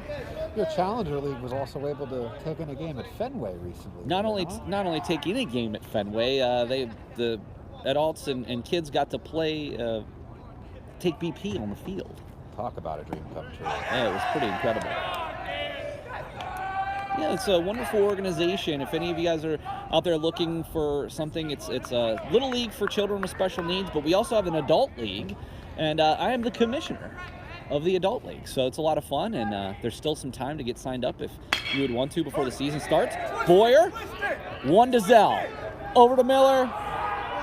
And he pulls him off the bag, and that's the second time the Knights had an opportunity at a double play that didn't quite happen. But they'll take the fielder's choice. 2 away in the inning now.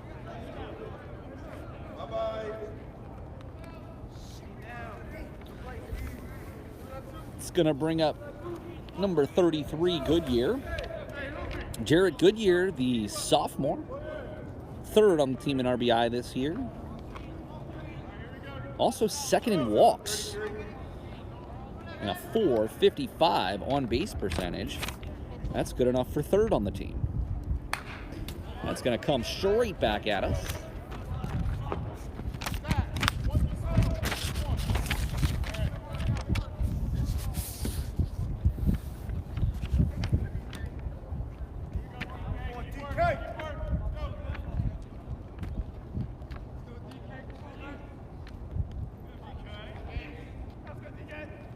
Just outside.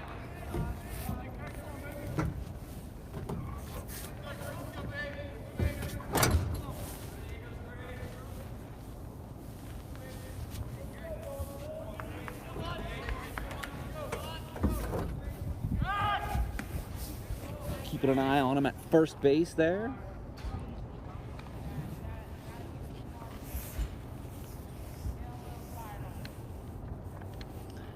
It's a 1-1 count, 2 down, top 5.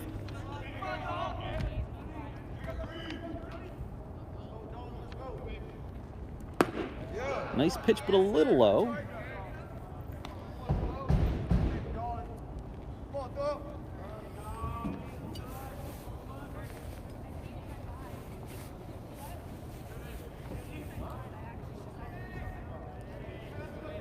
And Kohler.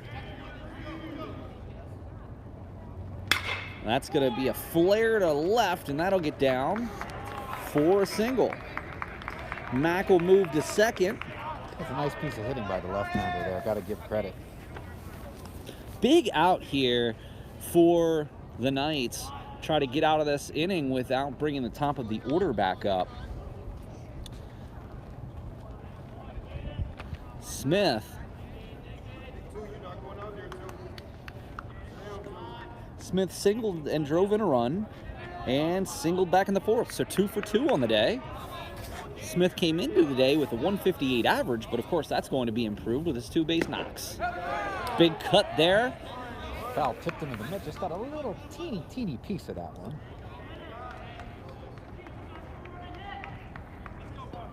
Give the romantic ping of the bat.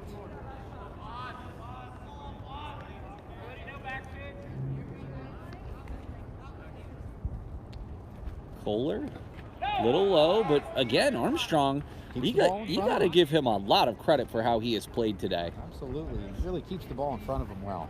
So you had asked about the leash on Kohler. We're seeing some action down the right field line, sending some guys out to the bullpen. So he should at least be able to get himself out of this inning. Fastball, that's ripped foul.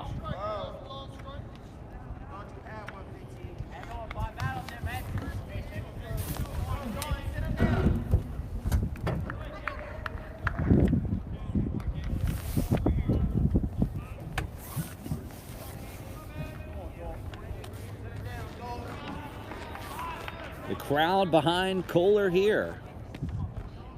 No balls, 2 strikes to Smith. 2 down, top 5. And he struck him out, and you can see Kohler is very excited. Reached back for something extra there and put him away. I got to tell you, Tom, this has been pretty incredible, and resilient is the word I would use pitching for Dalton Kohler. Pitched around a couple of walks and a couple of hits, but we're going to go to the bottom of the 5th, and it's 2-2.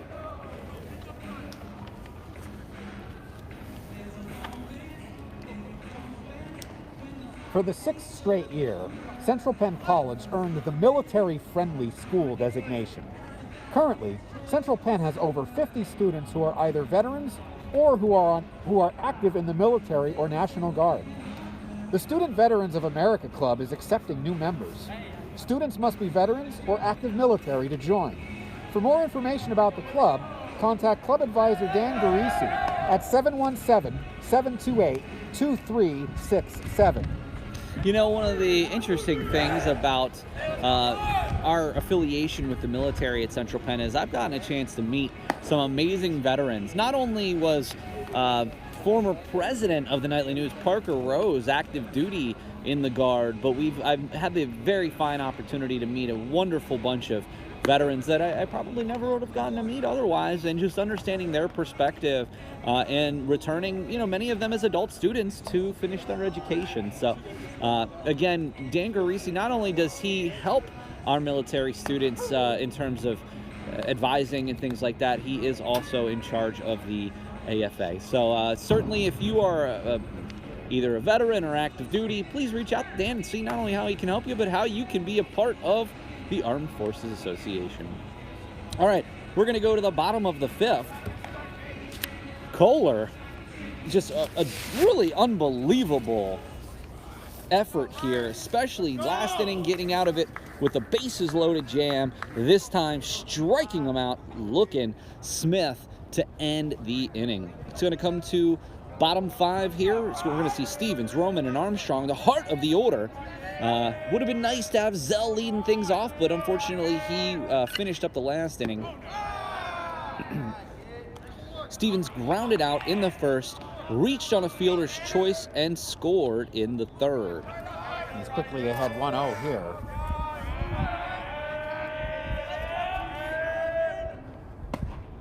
Big strike there.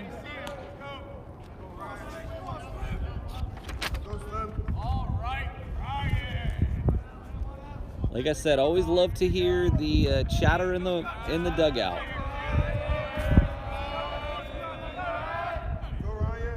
And a big to the shortstop. Stevens hustles but does not make it. That's a 6-3 put out. We're going to see Roman again. Some impressive pop. Singled and scored in the first. Did fly out to left, but he's hit a couple of really long fly balls. A few feet short of a dinger. And the Knights are still looking for their first home run on the season, that, based on the statistics that I have, and I'm sure Roman may be one of those people to potentially give it a run.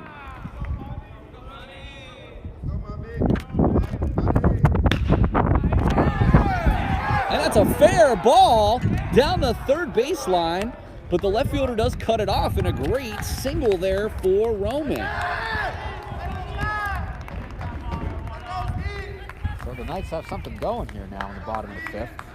Armstrong, a single and an RBI in the first, hit by a pitch in the third. Armstrong, the cleanup hitter for Coach Stern's Knights on the season to this point. 154, but is second on the team in RBI. And a big spot here. Roman leaning. Caught him leaning, but he got back just in time. Remember, Roman does have 3 successful steals, 3 for 3 on the season. So, trust me, with a game this close, if he can get himself into scoring position, he's going to do that.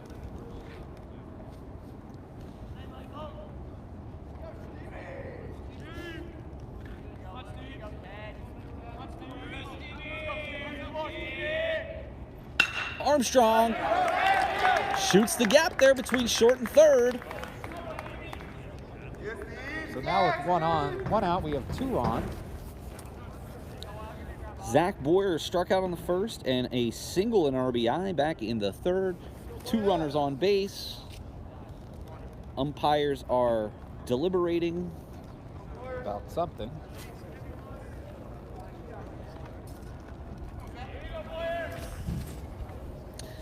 And this is tough here too, because as Boyer is a left-handed hitter, they're not gonna hold Armstrong on. So he's going to be able to take a sizable lead. Field is a double play depth. I would be very careful if I were Armstrong to keep an eye behind him, but still a gap over there. Right down Broadway, and Boyer takes for a strike.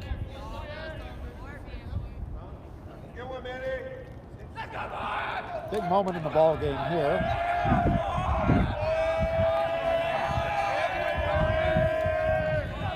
Michaels has pitched very well today.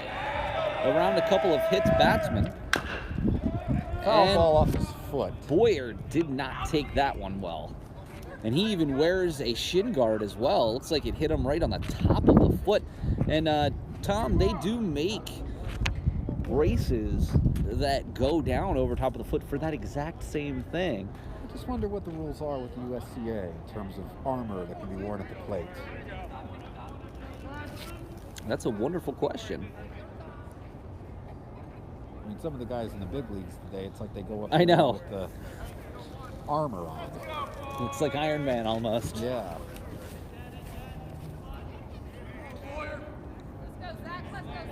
A base hit here from Boyer could break this game wide open.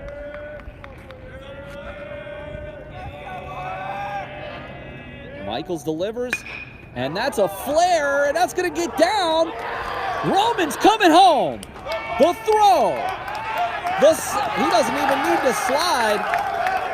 That was an absolutely fantastic piece of hitting, just going with the pitch, not trying to do too much, just dumping it into the outfield, relying on the speed of the runner at second to bring it on in. What a play for Zach Boyer. That's his second RBI of the day, and that is going to make it 3-2 Knights.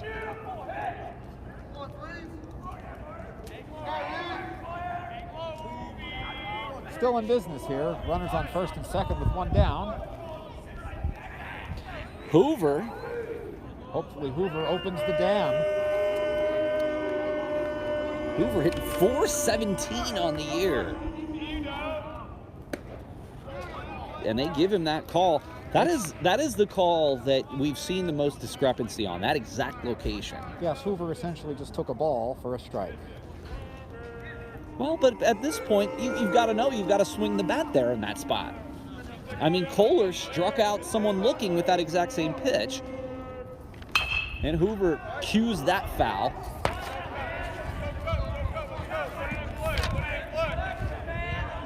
Paul Miller and Tom Davis here with you at FNB Field. It's 2:56 in the afternoon. 3-2 Knights. Bottom five will be back here with you about 15 minutes after game number one for game two.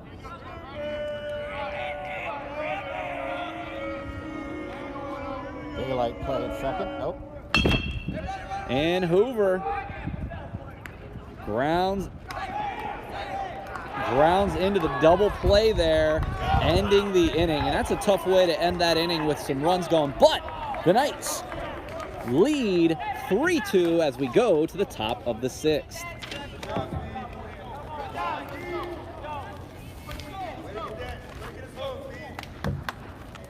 At Central Penn College, opportunity is on deck for our baseball athletes in major ways in 2022. As we work hard to get our baseball athletes back on the diamond for the 2022 season, we want you to join us in showing what these athletes mean to us. Did you know that fans, alumni, families, and friends of Central Penn College have an opportunity to support our team before they even take the field? CPC athletic programs put up impressive efforts against the toughest opponents. Some of those opponents have programs with 10 times the budget of our own. We are a small college, but we are mighty. Now you have the opportunity to make us mightier. Small but generous gifts can fuel change in programs. Let's start by supporting our current players by providing the practice and warm-up gear that shows we have pride in them. The $3,300 we raise in this campaign is going 100% to player gear, and they will be theirs to keep. At a place where opportunity is on deck, you can help us put up some runs on the board for our players right now. To donate, go to givebutter.com/CPCdeck.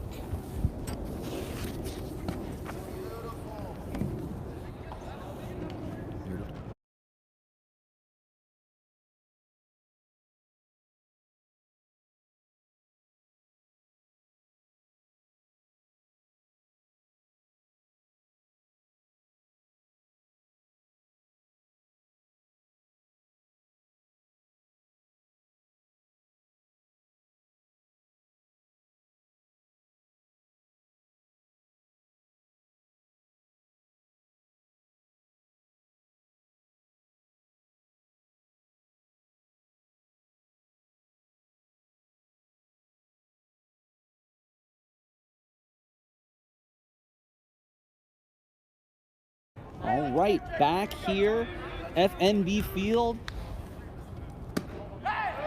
And that's that pitch that we were talking about. Inconsistent calling there from the home plate umpire. Kohler back out there for this inning.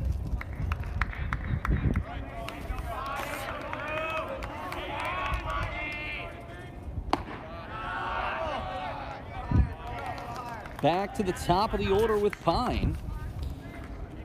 Pine, 381 on the season, no home runs, 5 RBIs, 14 steals. We talked about Pine's speed.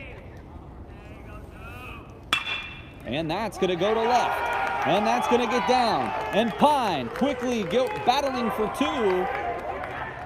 2. Makes a wide turn there, but decided against it. And it's leadoff double here for Mont Alto.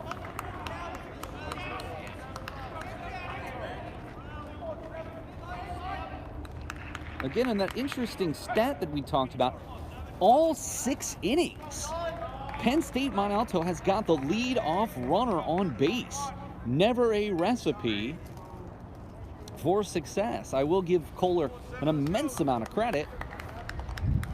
He's only allowed 2 runs to this point.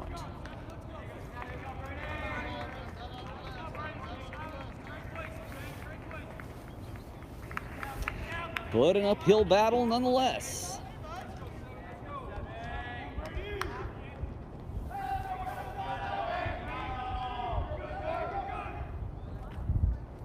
And that is going to move the runner again.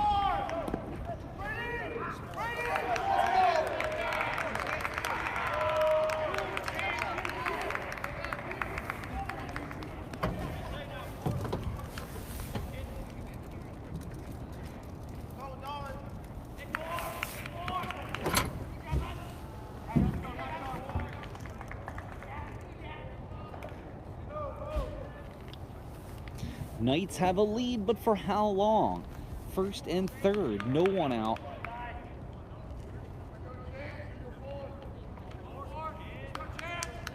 Here in the top of the 6th. Remember, we'll play 2 7-inning doubleheaders today. That runner goes. And Armstrong wisely holds it. Bigler's going to take a stolen base. And now second and third with no one out. Dire straits here for Kohler. And Stern going to the mound.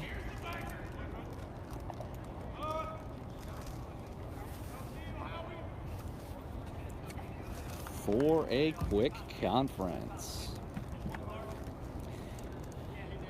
All Central Penn alumni are members of the Alumni Association. But did you know that you can upgrade your membership and receive even more privileges? The Sword and Shield membership is only $4 a month. Benefits include first notices of trips and ticket sales, 10% discount on college merchandise, free use of the Summerdale Pool, library, and Greenleaf Fitness Center. To upgrade to Sword and Shield membership, go to givebutter.com/join CPC alumni. The one interesting thing about there, so a lot of people are looking for places to swim in the summer, or a library to go to, or even a gym. $4 a month? Yeah. That's incredible. Can't beat that. So Kohler has found himself in a jam here, second and third. Up 1, no one out. Can Kohler turn it on here and get out of this inning?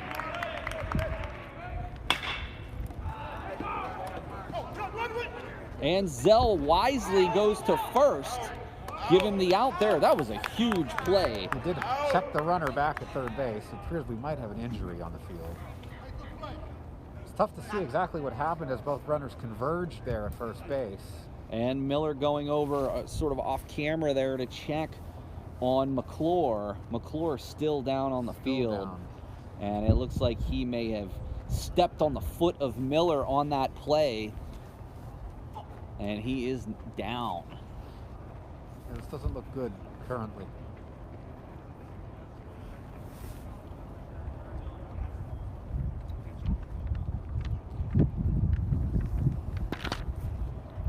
We're going to take an injury timeout, and we'll be back with you in a minute.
McClure up and walking off the field. You'll see him come in from the first baseline here in a moment.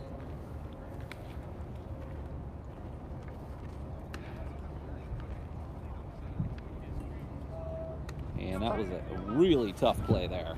Yeah, it's tough to tell exactly what happened at first base.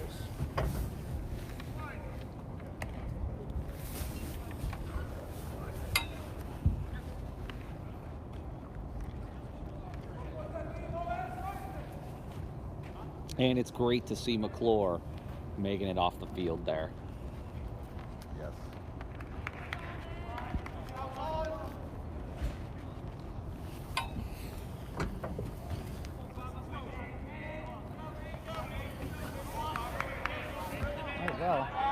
resuming here, one down. Runners at second and third. Kissel at the plate. Big pitch there. Remember, Kissel, 1 home run, 13 RBI, 283 on the season. Leads the team in doubles with 6.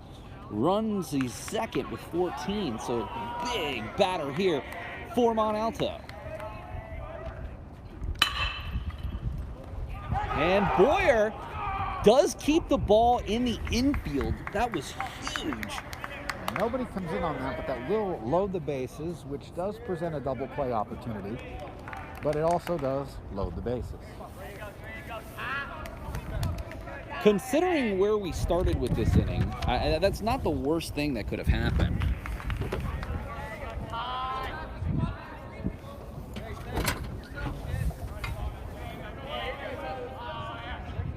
Again, I'm sure Boyer will lament his defense in this game, but certainly his offense has helped keep us in this game. So a double play here could be huge. Of course, the play is at the plate, and that will be fouled out of play by Moreland. Moreland walked in the first, had the sack fly in the third, walked in the fifth. So 0 for 0 today. Reached base twice and an RBI. And he's in line for a potential sacrifice fly here as well, should he hit it to the outfield. And that is going to be outfield. And 1 run comes in. A second run comes in. A huge single there by Moreland. That will put Penn State on top. 4-3. Way to pick him up, 3 out of 1. The last thing that Kohler wanted to have happen there happened. And Stern looks like he's going to leave Kohler in the ball game. Don't see anybody warming up. 4-3. This back and forth contest. A great game. Unfortunately, not on the scoreboard for our Knights. So 1 down in the inning. Runners at first and second. Kohler still has some work to do here. And that's what happens, unfortunately, when the leadoff runner is on base. High and tight. Dvorsky. Singled back in the third, struck out in the fifth.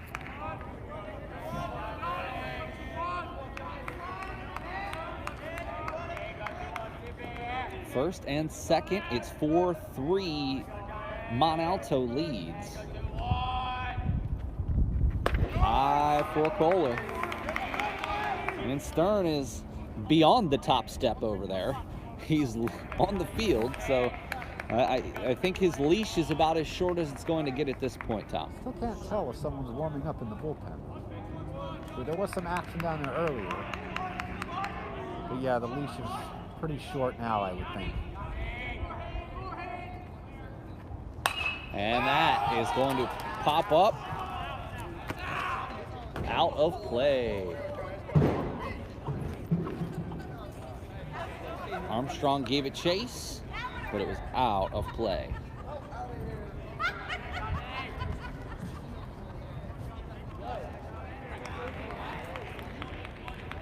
The field is now bathed in sunlight.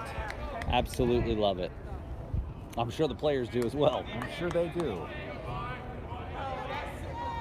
4-3.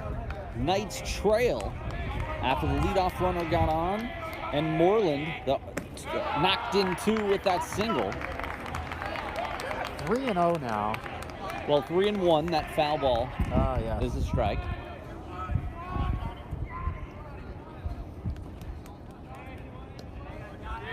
Sometimes we have to keep track of that ourselves. There we go. Now it's on the scoreboard. And what can Kohler come up with here? Does not want to walk the bases loaded. And he does. And that'll bring out Coach Stern. I think it was a slow walk to the mound.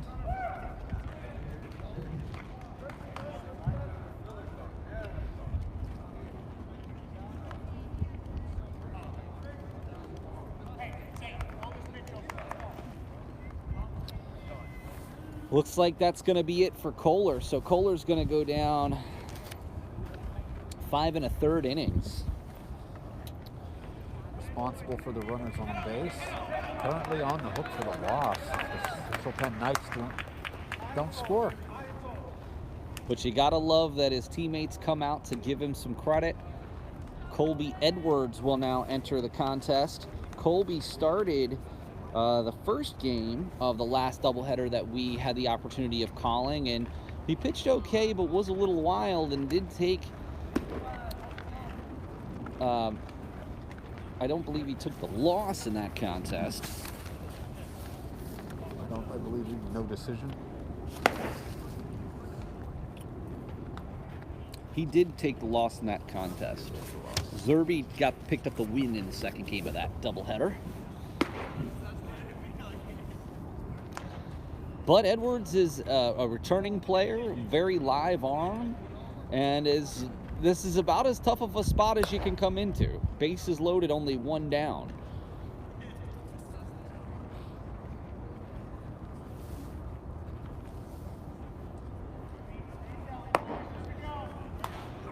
Definitely's got some velocity. That's for sure. Knights just have to hope that the control is there for him. And ideally, you can get a quick ground ball, start a double play, and get out of this inning.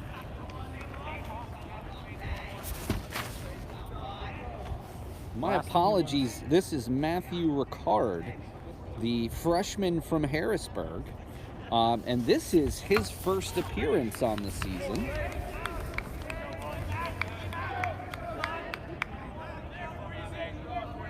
In fact, this is his first appearance offensively or on the mound. So let's see what he's got.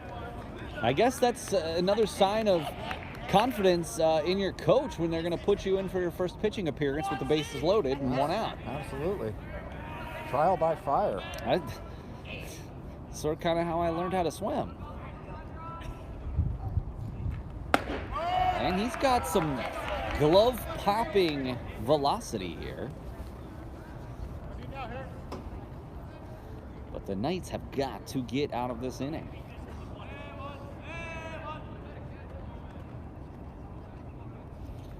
And Richard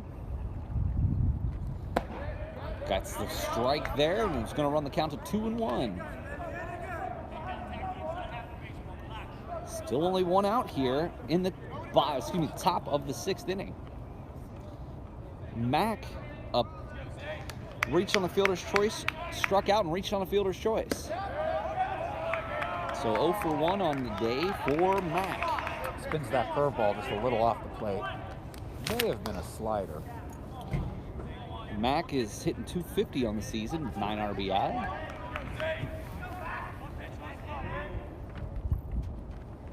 And that is going to be out of play.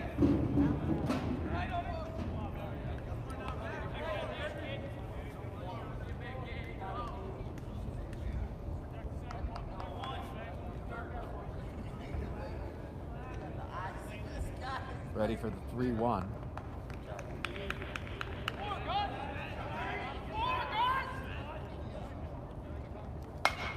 And that fouled straight back. So that'll take it full.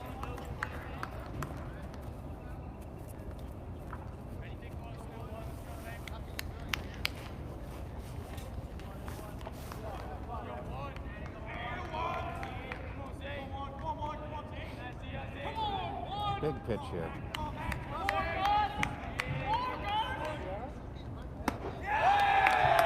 Gets him to swing at one out of the zone. That is a huge out, Paul.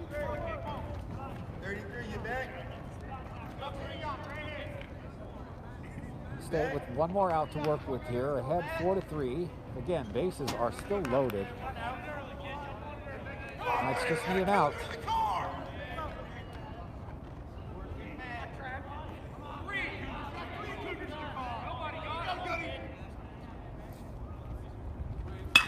And that's going to go right at Boyer.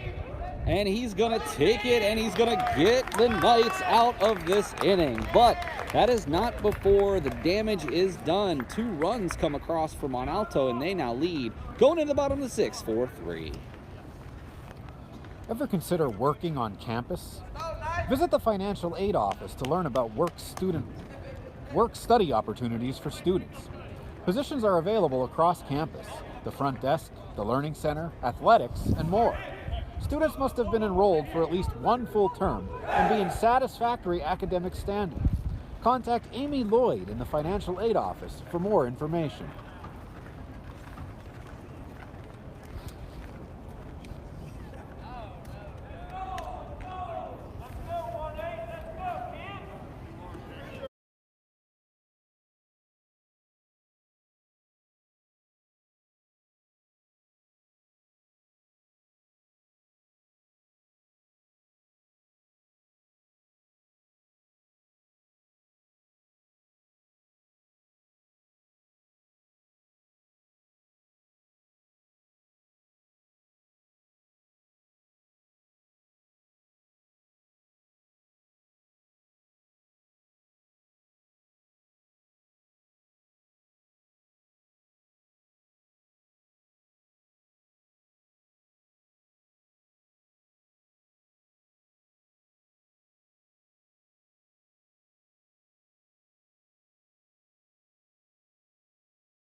All right. We are going to go to the bottom of the 6th. It's do or die time here for the Knights. We have a new pitcher. Number 18, Luke Davis. No relation. No relation. He's appeared in 2 games this season, 2 innings pitched, allowed a run, 4.5 ERA.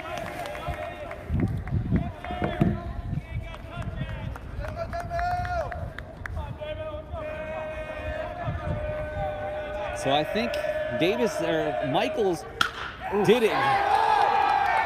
Michaels did exactly what Mont Alto hoped he would do. He got him 5 strong innings with 3 earned. That ball was absolutely laced right back through the box. Fantastic single by Miller, and he was extremely happy with that.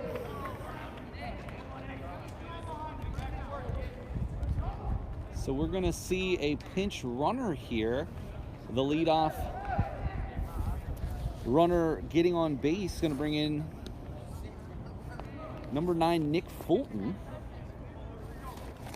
for the pinch run here. And Humes comes to the plate. Humes is definitely looking for a big base hit here. Humes 0 for 2 on the day, struck out in the second and popped out to the second baseman back in the fourth. And Luke Davis. And Humes lays down the bunt. Huge play.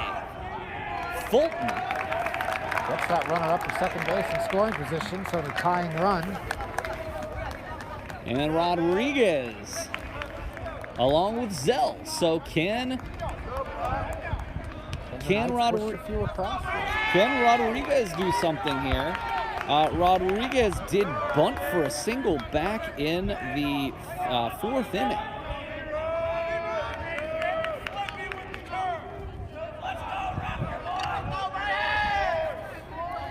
So we know he's got a lot of speed. And Davis is going to be outside. And we've reached the Mount 50 plateau on the thermometer out on the scoreboard. 51 degrees now it is.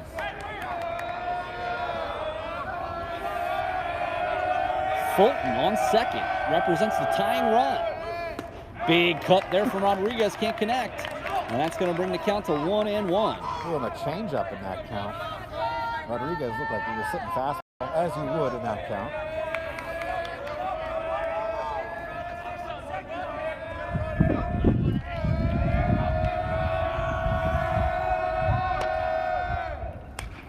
Just got a piece of that one.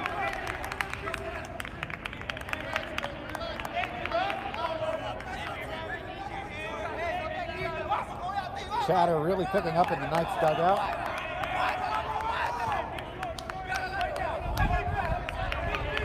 Rodriguez looking to deliver.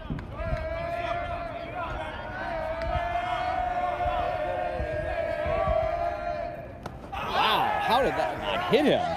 Miraculously, that curveball missed him.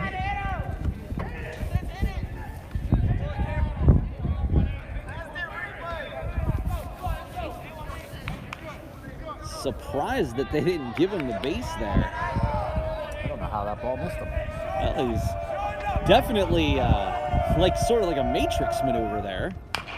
And he's going to. He's safe. And here comes Fulton. And Fulton scores the tying run. After an ill-advised throw sailed down the line on that play, the Knights push across the tying run.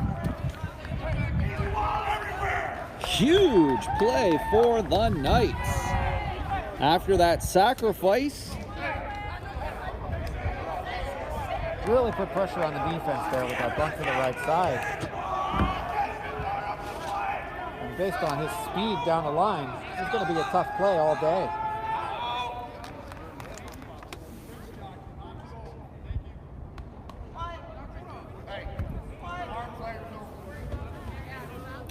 Warning from the umpire there for the Knights dugout.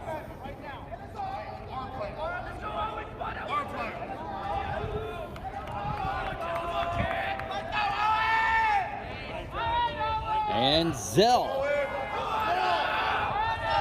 A huge spot here for him with only one down. Rodriguez has tons of speed. And a big pitch there from Luke Davis. So we've got a Davis on one team, a Miller on the other. No relation to either of us. That we're aware of. We're aware You of. never know. And there goes Rodriguez. And he is in there by a mile. So a stolen base for Rodriguez. And now you've got another runner in scoring position. If Zell can get one out of the infield here, that could put this game Put the Knights on top. on top.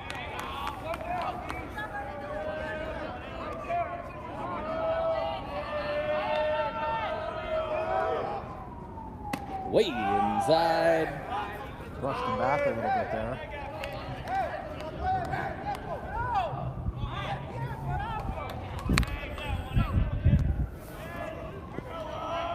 1-1 count to Zell here in the bottom of the 6th. And Zell is going to get it out, but he's going to move that runner over.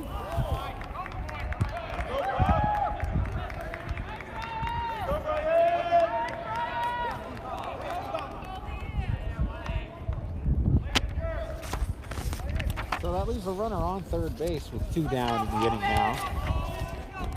Pinch hitter here for Stevens is going to be Colby Edwards. He's just looking to roll one through the infield, line one to the outfield. Suicide squeeze. Suicide squeeze. Davis, the big pitch there. And that comes in for a strike. 2 down here in the bottom of the 6th.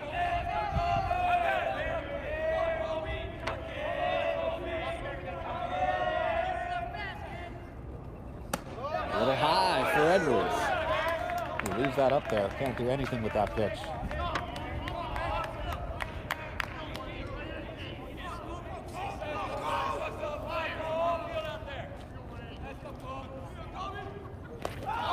Another curveball behind the batter. I mean, at that point, you got to take that one, tie ball game in the bottom of the 6th. Absolutely. But of course, fortunately, the catcher kept that in front of him. Of course, I understand that it's only natural instinct to try to get out of the way of the ball. You know, it's difficult to tell yourself in a split second, hey, I'm going to get hit by this. Exactly. So, of course, it's easy for us to say that. Oh, yeah. It's turned into a nice day here this afternoon. 53 degrees at this point. Little blustery, but otherwise excellent.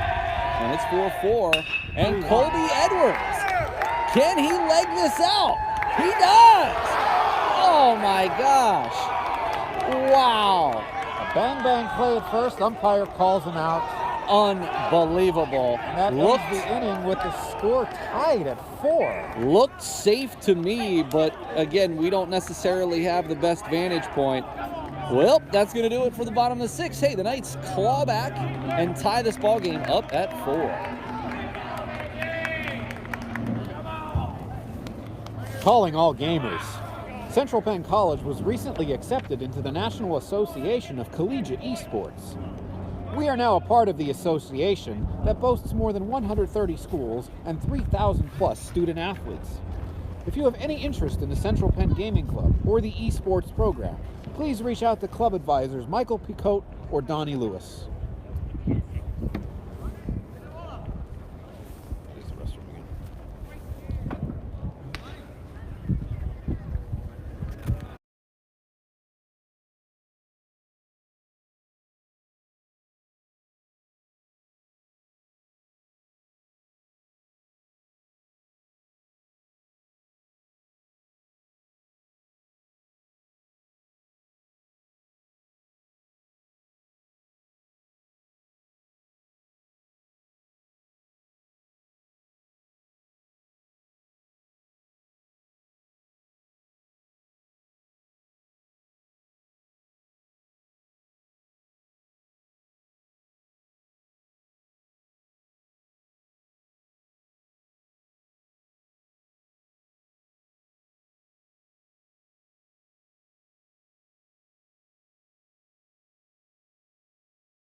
We go to the 7th.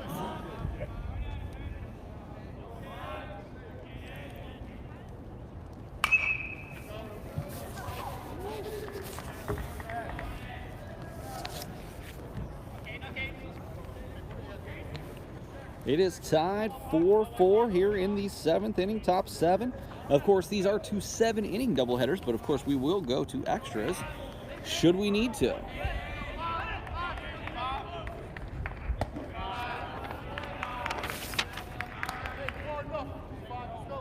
Matt Richard from Harrisburg. I'm sure that this is just an unbelievable experience for him growing up in this area, or at least living in this area. High there.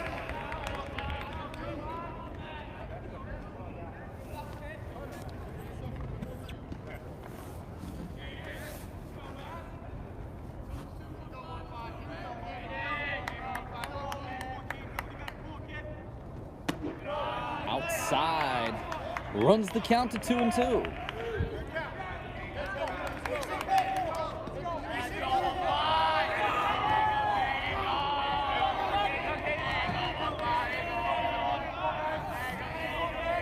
All right, Richard delivers, and that's going to be inside.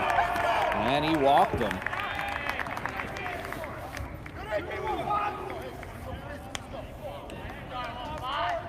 And that's 7 consecutive innings that the Knights have allowed the leadoff runner to reach.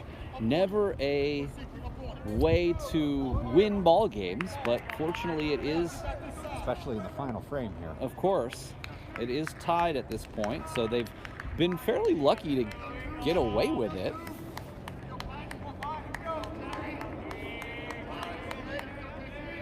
Smith reaches base with the walk. And Pine offers inside. Now they don't even need to. It's a wild pitch. So that'll put the runner in scoring position with nobody out.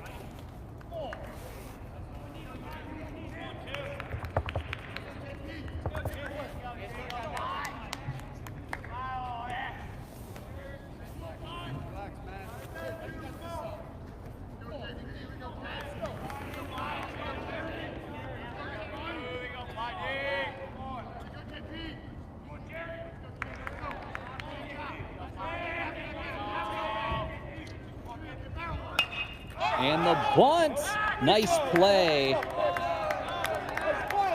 Richard makes the play there, and he's very excited, as well he should be. So 1 down in the inning.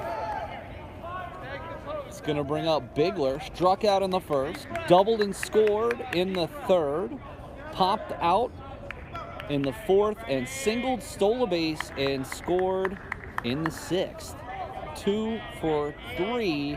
With 2 base hits, 2 runs, and a steal. So Bigler, a dangerous player. And he launches one to center. And that is going to fall. And that's going to score a run. All the way to the wall on that. Stand-up double. And Penn State will now take the lead 5-4 in the top of the 7th inning. And again, goes back to that, what we were saying, letting the leadoff runner on base for 7 consecutive innings is ultimately going to catch up with you. That was one of the harder hit balls we've seen as well. Absolutely. That ball was really driven to right center field. All the way to the wall it got to on the ground. So unfortunately, the Knights now down 5-4 as Richard delivers. And that's going to be to center. This one should be caught. Right Good fielder play there in Thompson. right. Runner will advance to 3rd base. So there's an extra insurance run for Penn State there, 90 feet away. It's going to bring up Kissel. That's an important run at 3rd. You want to leave that runner there. This game has certainly been a grind. There's no question about that. And that's going to be a shot to left, and it falls. Rodriguez lets it go, and it's going to go all the way to the wall. Rounding 2nd on his way to 3rd. A 3-base error by Rodriguez.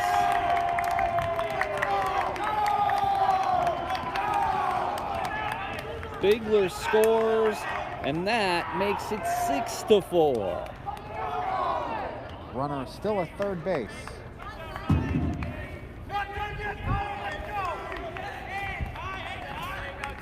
Knights need to end this inning right here. 1 out away from getting to the bottom half of this inning.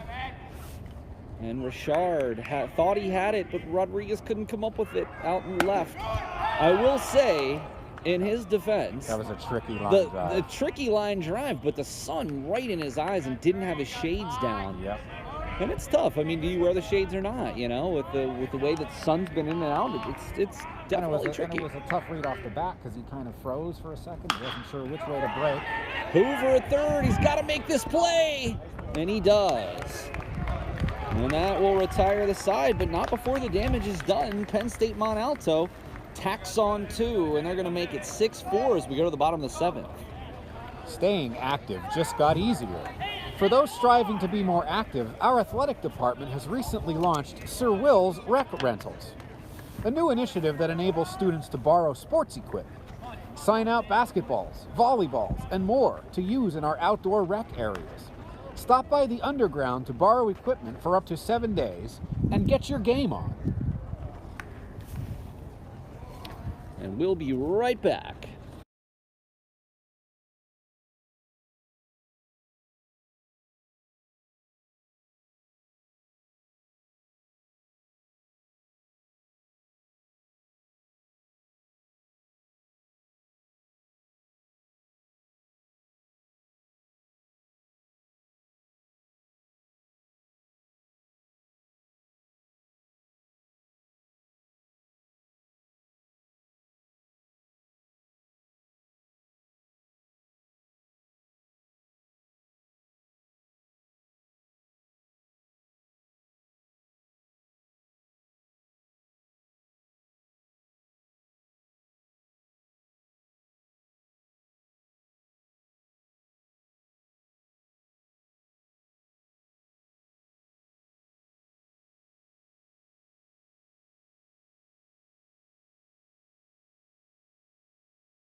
On the bright side, the Knights do need 2, and they're going to have their 3, 4, 5 hitters up this inning.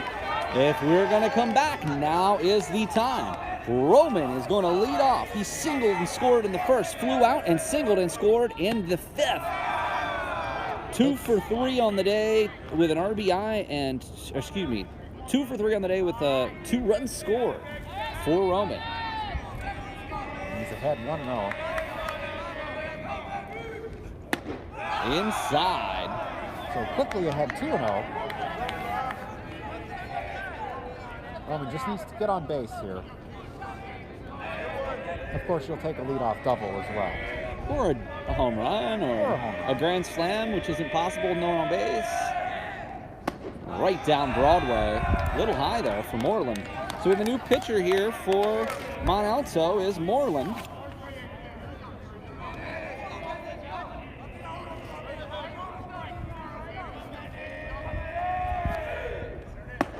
And he's going to call that one. He's taken all the way on the last 2 pitches.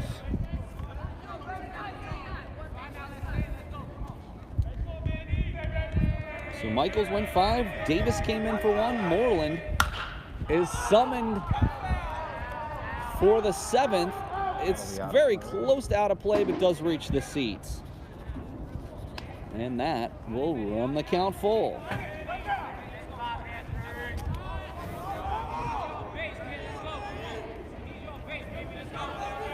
Full count, nobody on. Last of the 7th inning here. Knights need at least 2 runs to keep things going. And like I mentioned, though, Tom, these are the people you want up right now, your 3, 4, 5 hitters, along with Hoover after that. And inside, he got him. Struck him out swinging. Big first out for Penn State here.